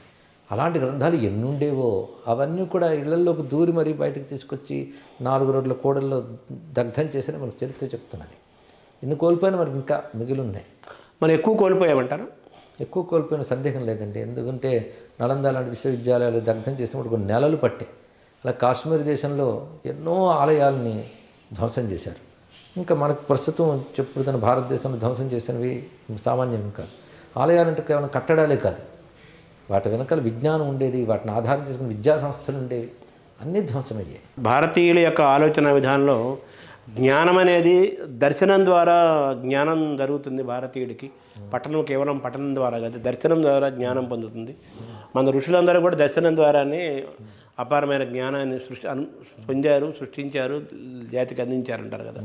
దాంతో మీరు ఏకీభవిస్తారు సార్? సందేహం లేదండి. ఎందుకంటే తపస్సు బాగా ఉండాలి. తపస్సుకి సత్యం సాక్షాత్కరిస్తుంది, ఊహకి కాదు. ఊహాభావం ఇవి వేరు. తపస్సు వల్ల ఏమవుతుందంటే స్పష్టంగా సత్యం సాక్షాత్కరిస్తుంది. అందుకే దాని పేరు దర్శనం. ఋషి దర్శనాత్ అనే మాట అందువల్ల వచ్చింది. ఆ దర్శన శక్తి కలిగిన వాడిని ఋషి అంటారు. ఋషుల దర్శనంతో ఇచ్చారు కనుక వాళ్ళు పరస్పర విభేదాలు ఉంటారు. అదే మనకు వేదములన్నీ అనేక వేల ఋషులు మనకి ఇచ్చినటువంటివే. కానీ ఒక ఋషి చెప్పేదాన్ని ఇంకో ఋషి చెప్పేదాన్ని వైరుధ్యం ఉండదు, వైవిధ్యం ఉంటుంది. అది మనం గమనించవలసిన అవసరం. అనేక మంది ఋషులు తపస్సుతో చేసిన దర్శనమే వేదం. దాన్ని ఆధారం చేసుకుని ఇతర శాస్త్రములన్నీ మనకి వచ్చాయి, పురాణాలు కానీ ఇవన్నీ కూడా. వైదిక ధర్మం ఇంత విస్తరించింది. వీరందరూ ఋషులు దర్శనం చేసి తెచ్చినవే. ఆ దర్శన శక్తి కోసం మనం తప్పించితే మనం చక్కగా అర్థం చేసుకుని మన భావం మన ఊహ కూడా మార్గంలో ఉన్నప్పుడు అది పవిత్రం అవుతుంది, ప్రపంచాన్ని పనికొచ్చేది అవుతుంది. అంటే మీకేమన్నా అనుభవం అవుతుందా ఆ దర్శనం? నాకు మా నాన్నగారి దయ వల్ల ఋషి ఆలోచన ఎలా ఉంటుంది, ఋషి భక్తి ఏమిటి అనేది బాగా నేర్పారు మాకు. దానివల్ల ఆ ఋషి చింతనకు విరుద్ధమైనవేవి ఆకర్షించవు. ఆ ఋషి చింతనకు తగ్గట్టు ఉన్నవే దాని వేద ప్రమాణం అంటాం, శాస్త్ర ప్రమాణం అంటాం ఇక్కడ. అందువల్ల అలాంటి అనుభవంతో సాధన చేసుకుంటూ అధ్యయనం, అనుష్ఠానం, పవిత్ర జీవనం ఈ మూడు ఉంటే ఆ సాక్షాత్కరించిందే మన నోటంట వస్తుంది అనేది అనుభవమేనండి. దాన్ని మీ దర్శనం జరిగిన సమాచారాన్ని, విషయాన్ని దాన్ని లిఖితపూర్వకంగానో లేకపోతే వాగ్రూపంలో ఇస్తే అది శాస్త్రబద్ధంగా ఉంటుంది కదా. అది అవునండి, అదే కదా మన వాళ్ళ ఋషులు అందించింది. అవునండి, ఆ ప్రయత్నమే నేను చేస్తున్నాను అండి. ప్రవచనాల్లో కానీ నా రచనల్లో కానీ ఇవే జరుగుతున్నాయి. అది నేషధర్మ సనాతన పుస్తకం రచించారు, చిన్న చిన్న వ్యాసాలతో మనదైనటువంటి సంస్కృతి గురించి నేటి తరానికి చెప్పడానికి. ఇవన్నీ ఆ సంప్రదాయాన్ని అనుసరిస్తూ రచించినవి. ఇప్పుడు ఈ క్రమంలో మన జ్ఞానం అంతా ఎక్కువ సంస్కృతంలో కదా ఉంది, ఎక్కువ మనకంటే భారతీయ భాషల కంటే. ఇప్పుడు సంస్కృతం మనం దూరం అవుతున్నాం కదా, అది నష్టం జరుగుతుంది కదా. ఈ మధ్య అమెరికాలో డేవిడ్ ఫ్రాలైన్ ఒక ఆయన ఉన్నారు. ఆయన మన సంస్కృతిని గురించి అధ్యయనం చేసిన ఆయన ఒక మాట అన్నారు, భారతదేశంలో సంస్కృత వాంగ్మయం ఎంత విస్తారంగా ఉందో దేశ భాషల్లో పుట్టిన సాహిత్యం కూడా అంత విస్తారంగా ఉంది అన్నారు అక్కడ. అందుకే మన తెలుగులో కూడా నన్నయాది కవులందరూ అందించినవి అవే తీసుకుని ఇచ్చారు కదా, వాళ్ళ కవిత్వం చేత మనకు అర్థమవుతుంది. మన సంస్కృతం ఆరిజిన్ తీసుకుంటూ తెలుగులో కూడా చాలామంది రచించారు. అలాగే దేశంలో ఇతర భాషల్లో కూడా చాలా విస్తారమైన వాంగ్మయం వచ్చింది, అవి కూడా మనకు సహకరిస్తాయి. కానీ సంస్కృతం అధ్యయనం చేయాల్సిన అవసరం ఉంది. మన గురించి తెలియాలంటే సంస్కృతం చదివితే కానీ సంస్కృతి అర్థం కాదు. మన భాష అది మనకు దేశ భాషలతో పాటు సంస్కృత భాష తప్పకుండా అధ్యయనం చేస్తేనే భారతాత్మ అర్థమవుతుంది. అంటే మన ఆచార వ్యవహారాలు ఇవన్నీ కూడా శాస్త్రీయమైనవని ఇప్పుడు కూడా లేటెస్ట్గా కూడా చెబుతున్నారు. అయితే వీటిపై ఇప్పుడు మనం ఎక్కువ మన ఆచార వ్యవహారాలను మించి మనం వేరే వాటికి అలవాటు అవ్వటం వల్ల కంప్లీట్గా శారీరక, మానసిక, సామాజిక ఆరోగ్యాలు మొత్తం డిస్టర్బ్ అయినాయి కదా. దాని నుంచి మళ్ళీ మనం మన ఆచార వ్యవహారాలు కనెక్ట్ అయితే మళ్ళీ మనం తిరిగి మళ్ళీ మన ఆరోగ్యాన్ని మనం తెచ్చుకునే అవకాశం ఉంటుంది. తెచ్చుకునే అవకాశం ఉందని ఇప్పుడు రుజువు చేస్తున్నారు కదా. మన యోగ జీవన విధానం, మన వైద్య విధానం, మన యొక్క క్రమశిక్షణ రూపమైన జీవన విధానం ఇవన్నీ ఇప్పుడు మళ్ళీ తెలుసుకుంటున్నారు ప్రపంచవ్యాప్తంగా. అయితే బాధాకరమైన అంశం ఏంటంటే మన భారతదేశంలోనే భారతీయతకి వ్యతిరేకత అనేది చాలా కనబడుతుంది. ఒక మేధావర్గమని, రాజకీయ వర్గమని తయారయ్యి సంస్కృతిని మత దృష్టితో చూడడం మొదలుపెట్టి సంస్కృతిని నేర్చుకుంటాము అంటే చాలు అదేదో ప్రమాదం జరిగిపోయినట్టు గగ్గోలు పెడుతున్నారు. అదేవిధంగా మన ధర్మం గురించి ఏం మాట్లాడినా అది ఒక ఛాందసవాదం కింద మాట్లాడుతుంది. ఇది చాలా బాధాకరమైన అంశం. ఎందుకంటే మనదైనటువంటి పరంపరాగతమైన జ్ఞానాన్ని అలాంటి ద్వేష దృష్టితో, విధ్వంస దృష్టితో చూడకూడదు. కనుక అవి తెలియజేయాలి, తెలియజేస్తున్నారు, తెలుసుకుంటున్నారు. ఒకవైపు జరుగుతున్నప్పటికీ కూడా వాటిపై కూమర్శలు లేదా హేళనలు, ప్రతిఘటనలు కూడా ఉన్నాయి. అయితే వాటికి సమాధానం కూడా గట్టిగా ఇప్పుడు చెప్తున్నాను అనుకోండి, సంతోషం. కానీ మళ్ళీ ఆర్ష జీవన విధానమే ప్రపంచానికి అందరికీ ఆరోగ్యకరమైన విధానం అని స్పష్టం అవుతోంది ప్రామాణికంగా. అది ఆనందకరమైన విషయం. అంటే కులాల ప్రభావం, వర్ణాల ప్రభావం కూడా, మతం కూడా మనల్ని దెబ్బతీస్తుందంటూ కులాల ప్రభావం అంటే ఉంది కదా. సామాజిక వర్గాలు అంటున్నారు, ఇప్పుడు పేరు మార్చారు. ఆ ప్రభావం కూడా మనం నష్టం చేర్చింది కదా. నష్టం అంటే నిజంగా వ్యవస్థలో అలాంటి ప్రమాదకర అంశం ఉంటే అది ఇన్నేళ్ళు కొనసాగేది కాదు. ఎక్కడ ప్రమాదం ఏర్పడిందంటే ఇప్పుడు కులాలు ఇప్పుడున్నంత వ్యవహారంతో పూర్వం ఉన్నవి అని నేను భావించను. ఎందుకంటే కుల సంఘాలు, కులాభిమానాలు, ఇటు ధర్మం పట్ల ఆసక్తి ఉండదు, మతం పట్ల ఆసక్తి ఉండదు. కులం పట్ల మాత్రం వీరమైన ఆసక్తి ఉంటూ గోల పెడుతున్న వాళ్ళు మనం చూస్తున్నాం. పైగా ఇప్పుడు కులం తీసేస్తే రాజకీయాలకు మనుగడ లేదు. అందుకే వీళ్ళు కులం కాపాడుతూనే ఓట్ బ్యాంక్ పాలిటిక్స్. కానీ సనాతన ధర్మంలో ఉన్న కుల వ్యవస్థ వేరు, ఇప్పుడున్నటువంటి ఈ కుల సంఘాల కుల వ్యవస్థ వేరు. సనాతన ధర్మంలో శ్రమ విభజన, ఏ నాగరిక సమాజంలోనైనా శ్రమ విభజనలు ఉంటాయి. ఆ రూపమైన విభాగమే తప్ప ఎక్కువ తక్కువ లేవు. దేని స్థానం దానిది, వర్ణ వ్యవస్థ అది దేని స్థానం దానిది. ఒకరినొకరు గౌరవించుకోవడం. ఏ సమాజంలోనైనా విభాగం తప్పదు. ఆ విభాగం ఇక్కడ వర్ణ అనే పేరుతో ఉన్నది తప్ప ఇది సామాజికంగా ఎటువంటి హాని కలిగించేది కాదు. అయితే తర్వాత విదేశీయుల ప్రభావం, ఆలోచన ధోరణి మార్పులు, వ్యక్తి స్వార్థం ఇవి ప్రవేశించిన తర్వాత ఎక్కువ తక్కువలు ప్రవేశించే తప్ప ఇది నిజానికి కులరహిత సమాజంలో చాలా బాగుంటుంది కూడా. కానీ అది ఎవరు సాగనిస్తారు చెప్పండి? ముఖ్యంగా రాజకీయ నాయకులు గెలవాలంటే అది పెద్ద అడ్డంకి కులరహితం అయితే. ఓట్ బ్యాంక్ కదా అంతే. అందుకోసం ఇప్పుడు ఒకానొక కుహన వ్యవస్థ ఉంది తప్ప అసలు స్వరూపం లేదు. అసలు స్వరూపంలో అందరూ ఆత్మీయులే. మార్పు రావడానికి మీలాంటి వాళ్ళ యొక్క పాత్ర చాలా ముఖ్యం కదా. అవునండి. మనుషుల్లో అంటే భారతీయతకి ఎంత దగ్గర అయ్యే కొద్దీ, హిందూ సనాతన ధర్మాలకి దగ్గర అయ్యే కొద్దీ, భారతీయమైన ఆలోచన ఆత్మకి దగ్గర అయ్యే కొద్దీ ఇటువంటి వాడికి దూరం అయ్యే అవకాశం ఉంది కదా. అవునండి. అది మనకి కొన్ని శతాబ్దాల నుంచి మహాత్ములు చేస్తూనే ఉన్నారు. రామకృష్ణ పరమహంస ఆయన ప్రభావం చేసి స్వామి వివేకానంద లాంటి వాళ్ళందరూ, సనాతన ధర్మాన్ని ప్రతిష్ఠ చేసిన మహాత్ములందరూ ఈ కోణంలోనే ఆలోచించి హైందవ జాతిని ఐక్యం చేసినటువంటి వారే. ఆ కోవలో మాట్లాడుతున్న వాళ్ళందరూ అవన్నీ చేయగలరు. అంటే మీరు మన ఋషిపీఠం రాసే సంపాదకీయాల్లో కానీ అప్పుడప్పుడు మీరు చేసే ప్రవచనాల్లో కానీ హిందూ ధర్మం పట్ల మీరు భయంతో ఉన్నారా? ఎలా ఉన్నారు? అంటే భయం లేదు కానీ జాగ్రత్త పడాల్సిన అవసరం మాత్రం ఉంది. ఎందుకంటే ఎక్కువ మనకు ప్రమాదం అంటే నిర్లక్ష్యం, ఉదాసీనత. ఈ రెండే మనకు ఎక్కువ ప్రమాదం. ఆ రెండింటి నుంచి బయటపడి ముందుగా మన ధర్మంపై గౌరవం ఏర్పడాలి. ఇది నాది అనే ఫీల్ ముందు కలగాలి. తర్వాత రక్షించుకోవాలనే భావం కలగాలి. ఈ రెండు పరిజ్ఞానం తర్వాత, ముందు నాది అనే భావం, రక్షించుకోవాలనే భావం, ఈ రెండు ఏర్పడితే పరిజ్ఞానం తర్వాత వస్తుంది. అది ప్రతి ఒక్కరికి కలిగించాలని తాపత్రయం. ఎందుకంటే తన ధర్మంపై గౌరవం లేని వాళ్ళు ఎవరైనా ఉంటే ఎక్కువ సంఖ్యలో హిందూ ధర్మంలోనే ఉన్నారు, ఇంకెక్కడా లేరు. అంటే ధర్మం అంటే అది జీవన విధానం అనాలా? అంతే. ధర్మం అంటే ఆలోచన విధానం, జీవన విధానం. మనదైన భారతీయ జీవన విధానానికి ఎంత శాతంలో మనం ఉన్నాం ఇప్పుడు? చాలా దూరం అయిపోయామని చెప్పడంలో సందేహం లేదండి. కానీ మళ్ళీ ఇటీవల కాలంలో చాలామంది దాంతో అనుసంధానింపబడుతున్నారు. అది సంతోషకరమైన విషయం. సార్, తర్వాత మీకు మంత్రోపాసన ఎప్పుడు మీకు మొదలైంది? మామూలు సాధారణంగా మీకు తెలిసిందే, మనకు ఉపనయన సంస్కారంతో తండ్రి మంత్రం ఇస్తారు. ఇప్పుడు నాన్నగారే నాకు కొన్ని మంత్రాల ద్వారా చేశారు. తర్వాత నాకు సద్గురువుని ఆశ్రయించి శ్రీ విద్య తీసుకోవాలని ఆసక్తి ఉండేది.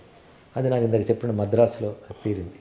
వారి ద్వారా నేను విద్యలన్నీ స్వీకరించడం జరిగింది. అక్కడి నుంచి ఉపాసన మార్గంలో ఉంటూ, అది కూడా అంతర్ముఖ దృష్టితో కూడిన ఉపాసన మార్గమే నేను స్వీకరించాను. అంటే రమణ మహర్షి లాంటి వాళ్ళు మౌనాన్ని ఎందుకు ఆశ్రయించారు సార్? అదేనండి. లోకానికి ఇప్పుడు మీరు చెప్తున్నారు, మీరు చెప్పడం వల్ల చాలామందికి తెలుస్తోంది, భారతీయత తెలుస్తోంది.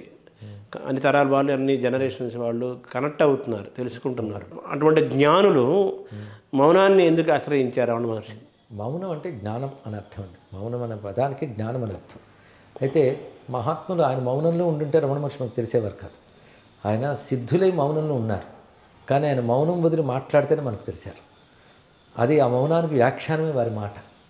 అదే మౌనం అంటే మాట్లాడకుండా ఉండడం అని కాకుండా ఒక భగవద్ అనుభవంతో, బ్రహ్మానుభవంతో ఉండడమే మౌనం. అలాంటి మహాత్ములకి కారుణ్యం అనేది ఉంటుంది, ఈశ్వర ప్రేరణ ఉంటుంది. ఆ ఈశ్వర ప్రేరణ వచ్చినప్పుడు వారు మాట్లాడతారు, నిలబడతారు. కనుక వారి ఉనికి, వారి మాట రెండూ కూడా మనకు ప్రభావం చూపిస్తాయి. అయితే ఎందరో మౌనులు ఈ దేశంలో ఉన్నారు. కొందరు తెలియబడతారు బయటికి. రమణుల వారు మనకు తెలియబడ్డారు. తెలియబడిన మౌనులు ఎందరు ఉన్నారు. అందుకే మౌనం అంటే పరిపూర్ణమైన బ్రహ్మానుభవమే మౌనం. అంటే సుమారుగా కొంచెం అటు ఇటు కాలంలోనే, అటే పీరియడ్ ఆల్మోస్ట్ సమకాలీకులే.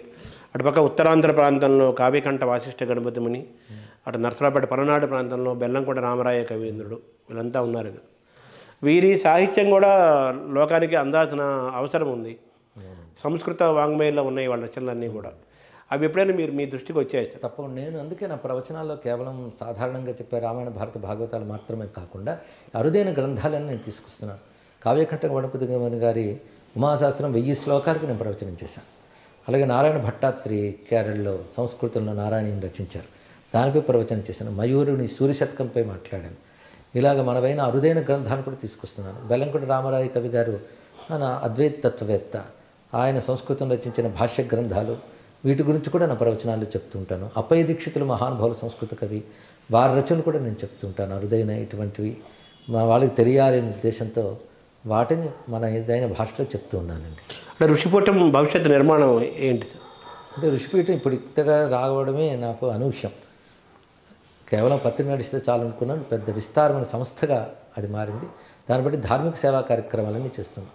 ఋషిపీఠం ఏర్పరిచిన తర్వాత నా ప్రతి ప్రవచనం, ప్రతి రచన దాని ఆధ్వర్యంలోకి వెళతాయి. దాని నుంచి వచ్చే ప్రతి అంశము ధార్మిక సేవా కార్యక్రమాలు వినియోగిస్తున్నాను. ఋషిపీఠం ధార్మిక సేవా సంస్థగా విస్తరించింది. ప్రపంచవ్యాప్తంగా దీనికి ఆదరణ ఉంది. ఋషిపీఠం ద్వారా మేము విద్యాభ్యాసం కూడా చేస్తున్నాం.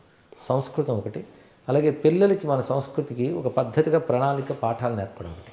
దాన్ని ఇప్పుడు ఆధునిక సాంకేతిక విజ్ఞానంతో కొన్ని కోర్సులు ఏర్పాటు చేశాం. ఒకవైపు సంస్కృత విద్యాభ్యాసం మాత్రమే కాకుండా సంస్కృతి అభ్యాసం కూడా.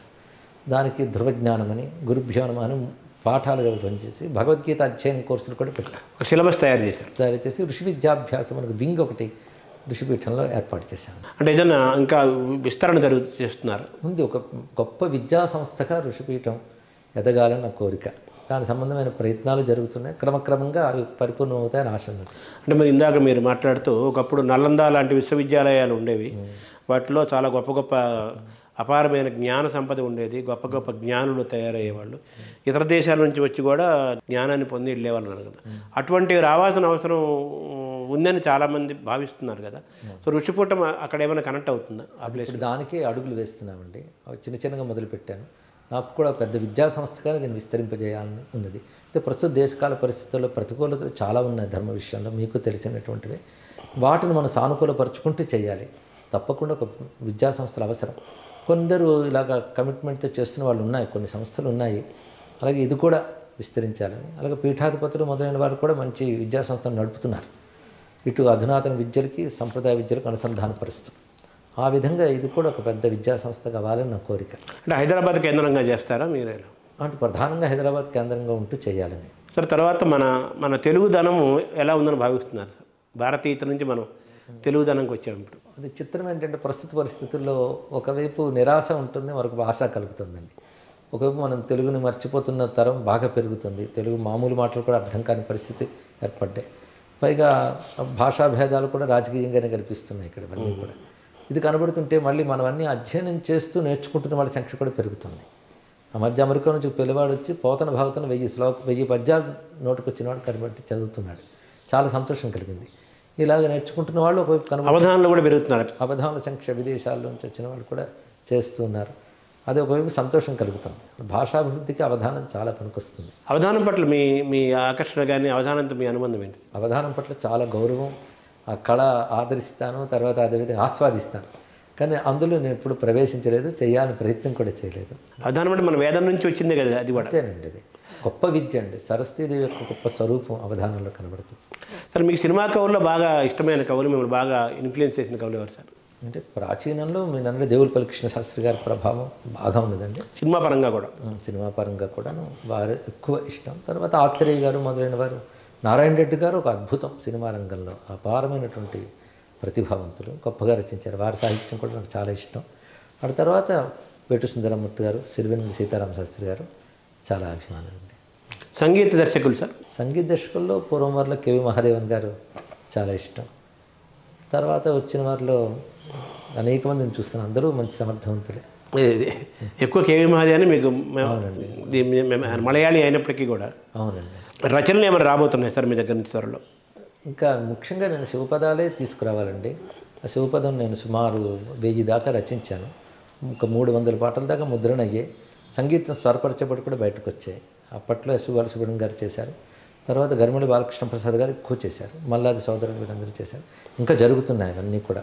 ఒక పుస్తకం వాటిని పాడి తీసుకురావడం ఒకటి, రచన వ్యాఖ్యానంతో తీసుకురావాలి. ఎందుకంటే శివపదం మామూలుగా పాటల కింద కాకుండా శివపదంలో తత్వచింతన, సాహిత్యం, వీటితో పాటు మన వైద్య సంస్కృతిలో అనేక కోణాలు ఉన్నాయి శివపదంలో. అందుకే ఆ శివపద వాంగ్మయం అంతా తీసుకురావడం ఆ ప్రయత్నాలు జరుగుతున్నాయండి. ఇప్పుడు అన్నమయ్యను కూడా పదకవిత అంటారు కదా అన్నమయ్య సాహిత్యాన్ని, అందుకే అందులో నుంచి తీసుకున్నారు మీరు పదం అనే మాట. శివపదం అనే మాట చాలా విశేషం అండి. శివపదం అంటే పరమపదానికి కూడా శివపదమే అంటారు. పరమపద సోపానం. పరమపదం శివపదం. అదే శివుడు నటరాజు కనుక పాదానికి ఎక్కువ ప్రాధాన్యం. అదే శివపదం, అది సరిపోతుంది. పదం అంటే మనకి సాహిత్యంలో సంగీతానికి పాటకి పదం అంటారు కదా, అన్ని విధాల పదం అంటే మాట కూడా. శివుని మాటలేనే శివపదాలే. ఓవరాల్గా మన భారతదేశం పట్ల, హిందూ ధర్మం పట్ల, మన కళలు వ్యవస్థ పట్ల మీరు ఎటువంటి విశ్వాసంతో ఉన్నారు? అంటే ఇది ఋషులు ఇచ్చినది కనుక ఋషులు ఊహించి ఇవ్వరు, సత్యం ఇస్తారు. సత్యం ఎప్పుడు నిలబడుతుంది. అయితే కాల ప్రభావం కొంత ఉన్నప్పటికీ మబ్బులు పట్టినట్టు ఉంటుంది. మబ్బులు తొలగి మళ్ళీ సత్యం అనే సూర్యుడు ప్రకాశిస్తూనే ఉంటాడు. అందుకే దృఢమైనటువంటి విశ్వాసం నాకు. యువతరం ఇటువైపు రావాలంటే ఏం చేయాలి? అంటే వారికి దీనితో కనెక్ట్ చేయాలి. ఇప్పుడున్న పెద్ద తరం వారు అది మీది, ఇది మీకు అవసరమైనది, మీ జీవితానికి ముఖ్యమైనది అని చెప్పగలగాలి. అలా చెప్పగలిగినప్పుడు తప్పకుండా అనుసంధానింపడతారు. ఇప్పుడు అలా అనుసంధానింపబడుతున్నారు కూడా యువత. నమస్కారం సార్. ధన్యవాదాలండి. అది సామ్యవందన షణ్ముఖ శర్మ గారు అటు ప్రాచీన సాహిత్యము, ఆధునిక సాహిత్యము, సంప్రదాయ సాహిత్యము, సినిమా పాట, మంత్రశాస్త్రము, తంత్రశాస్త్రము నుంచి మొదలుపెట్టుకొని ప్రవచనాలు, భారతీయత, ఆధ్యాత్మికత, ఆర్షధర్మము, తెలుగుదనము, వీటన్నింటినీ కూడా తెలుగువారికి, భారతీయులకి, ముఖ్యంగా ఈ తరం వారికి అర్థమయ్యేలా చాలా విషయాలను పరోక్షంగాను ప్రత్యక్షంగాను చెప్పారు. భారతదేశం ఎప్పటికీ వెలుగుతూనే ఉంటుంది. ఇది ఋషిపీఠం కాబట్టి ఎప్పటికీ వెలుగుతూనే ఉంటుందన్న విశ్వాసంతో ఉన్నారు. నమస్కారం. తవ్వుతూనే శివలింగం. సరే, దాన్ని అట్లా కప్పేసేయండి, చూపించదండి. Krishna is there. మూర్తి పూజ కాదు, సాక్షాత్ బ్రజేంద్ర నందన భగవాన్ ఉన్నారు మూర్తిలో. ఏమీ ఆశించకుండా ఆరాధించే వాళ్ళు కూడా ఉన్నారా ప్రభుజీ? నిజమైన భక్తి అంటే మనకు తెలియదు కాబట్టి. And for more videos, please subscribe to iDream. Please subscribe to iDream. Please subscribe iDream. And please subscribe to iDream. For more videos, subscribe to iDream. please like, share and subscribe to the channel. Congratulations, iDream. Subscribe to iDream. Subscribe to iDream. So subscribe to iDream Media. iDream ki iDream team andarki huge congratulations. Please subscribe iDream Media. Please subscribe to iDream. Subscribe iDream. Please subscribe to iDream. iDream అంటే నా కళల ఛానల్ను subscribe చేసుకున్నారు. నోరు తిరుగుతలేదు, మీరైతే గంట గుర్తు కొట్టండి. For more such videos, please subscribe to iDream. Subscribe to iDream. Please subscribe to iDream. Please subscribe iDream Media. Please do subscribe to iDream. Please subscribe to iDream Media. For best entertainment and information, please subscribe iDream. And don't forget to subscribe to iDream.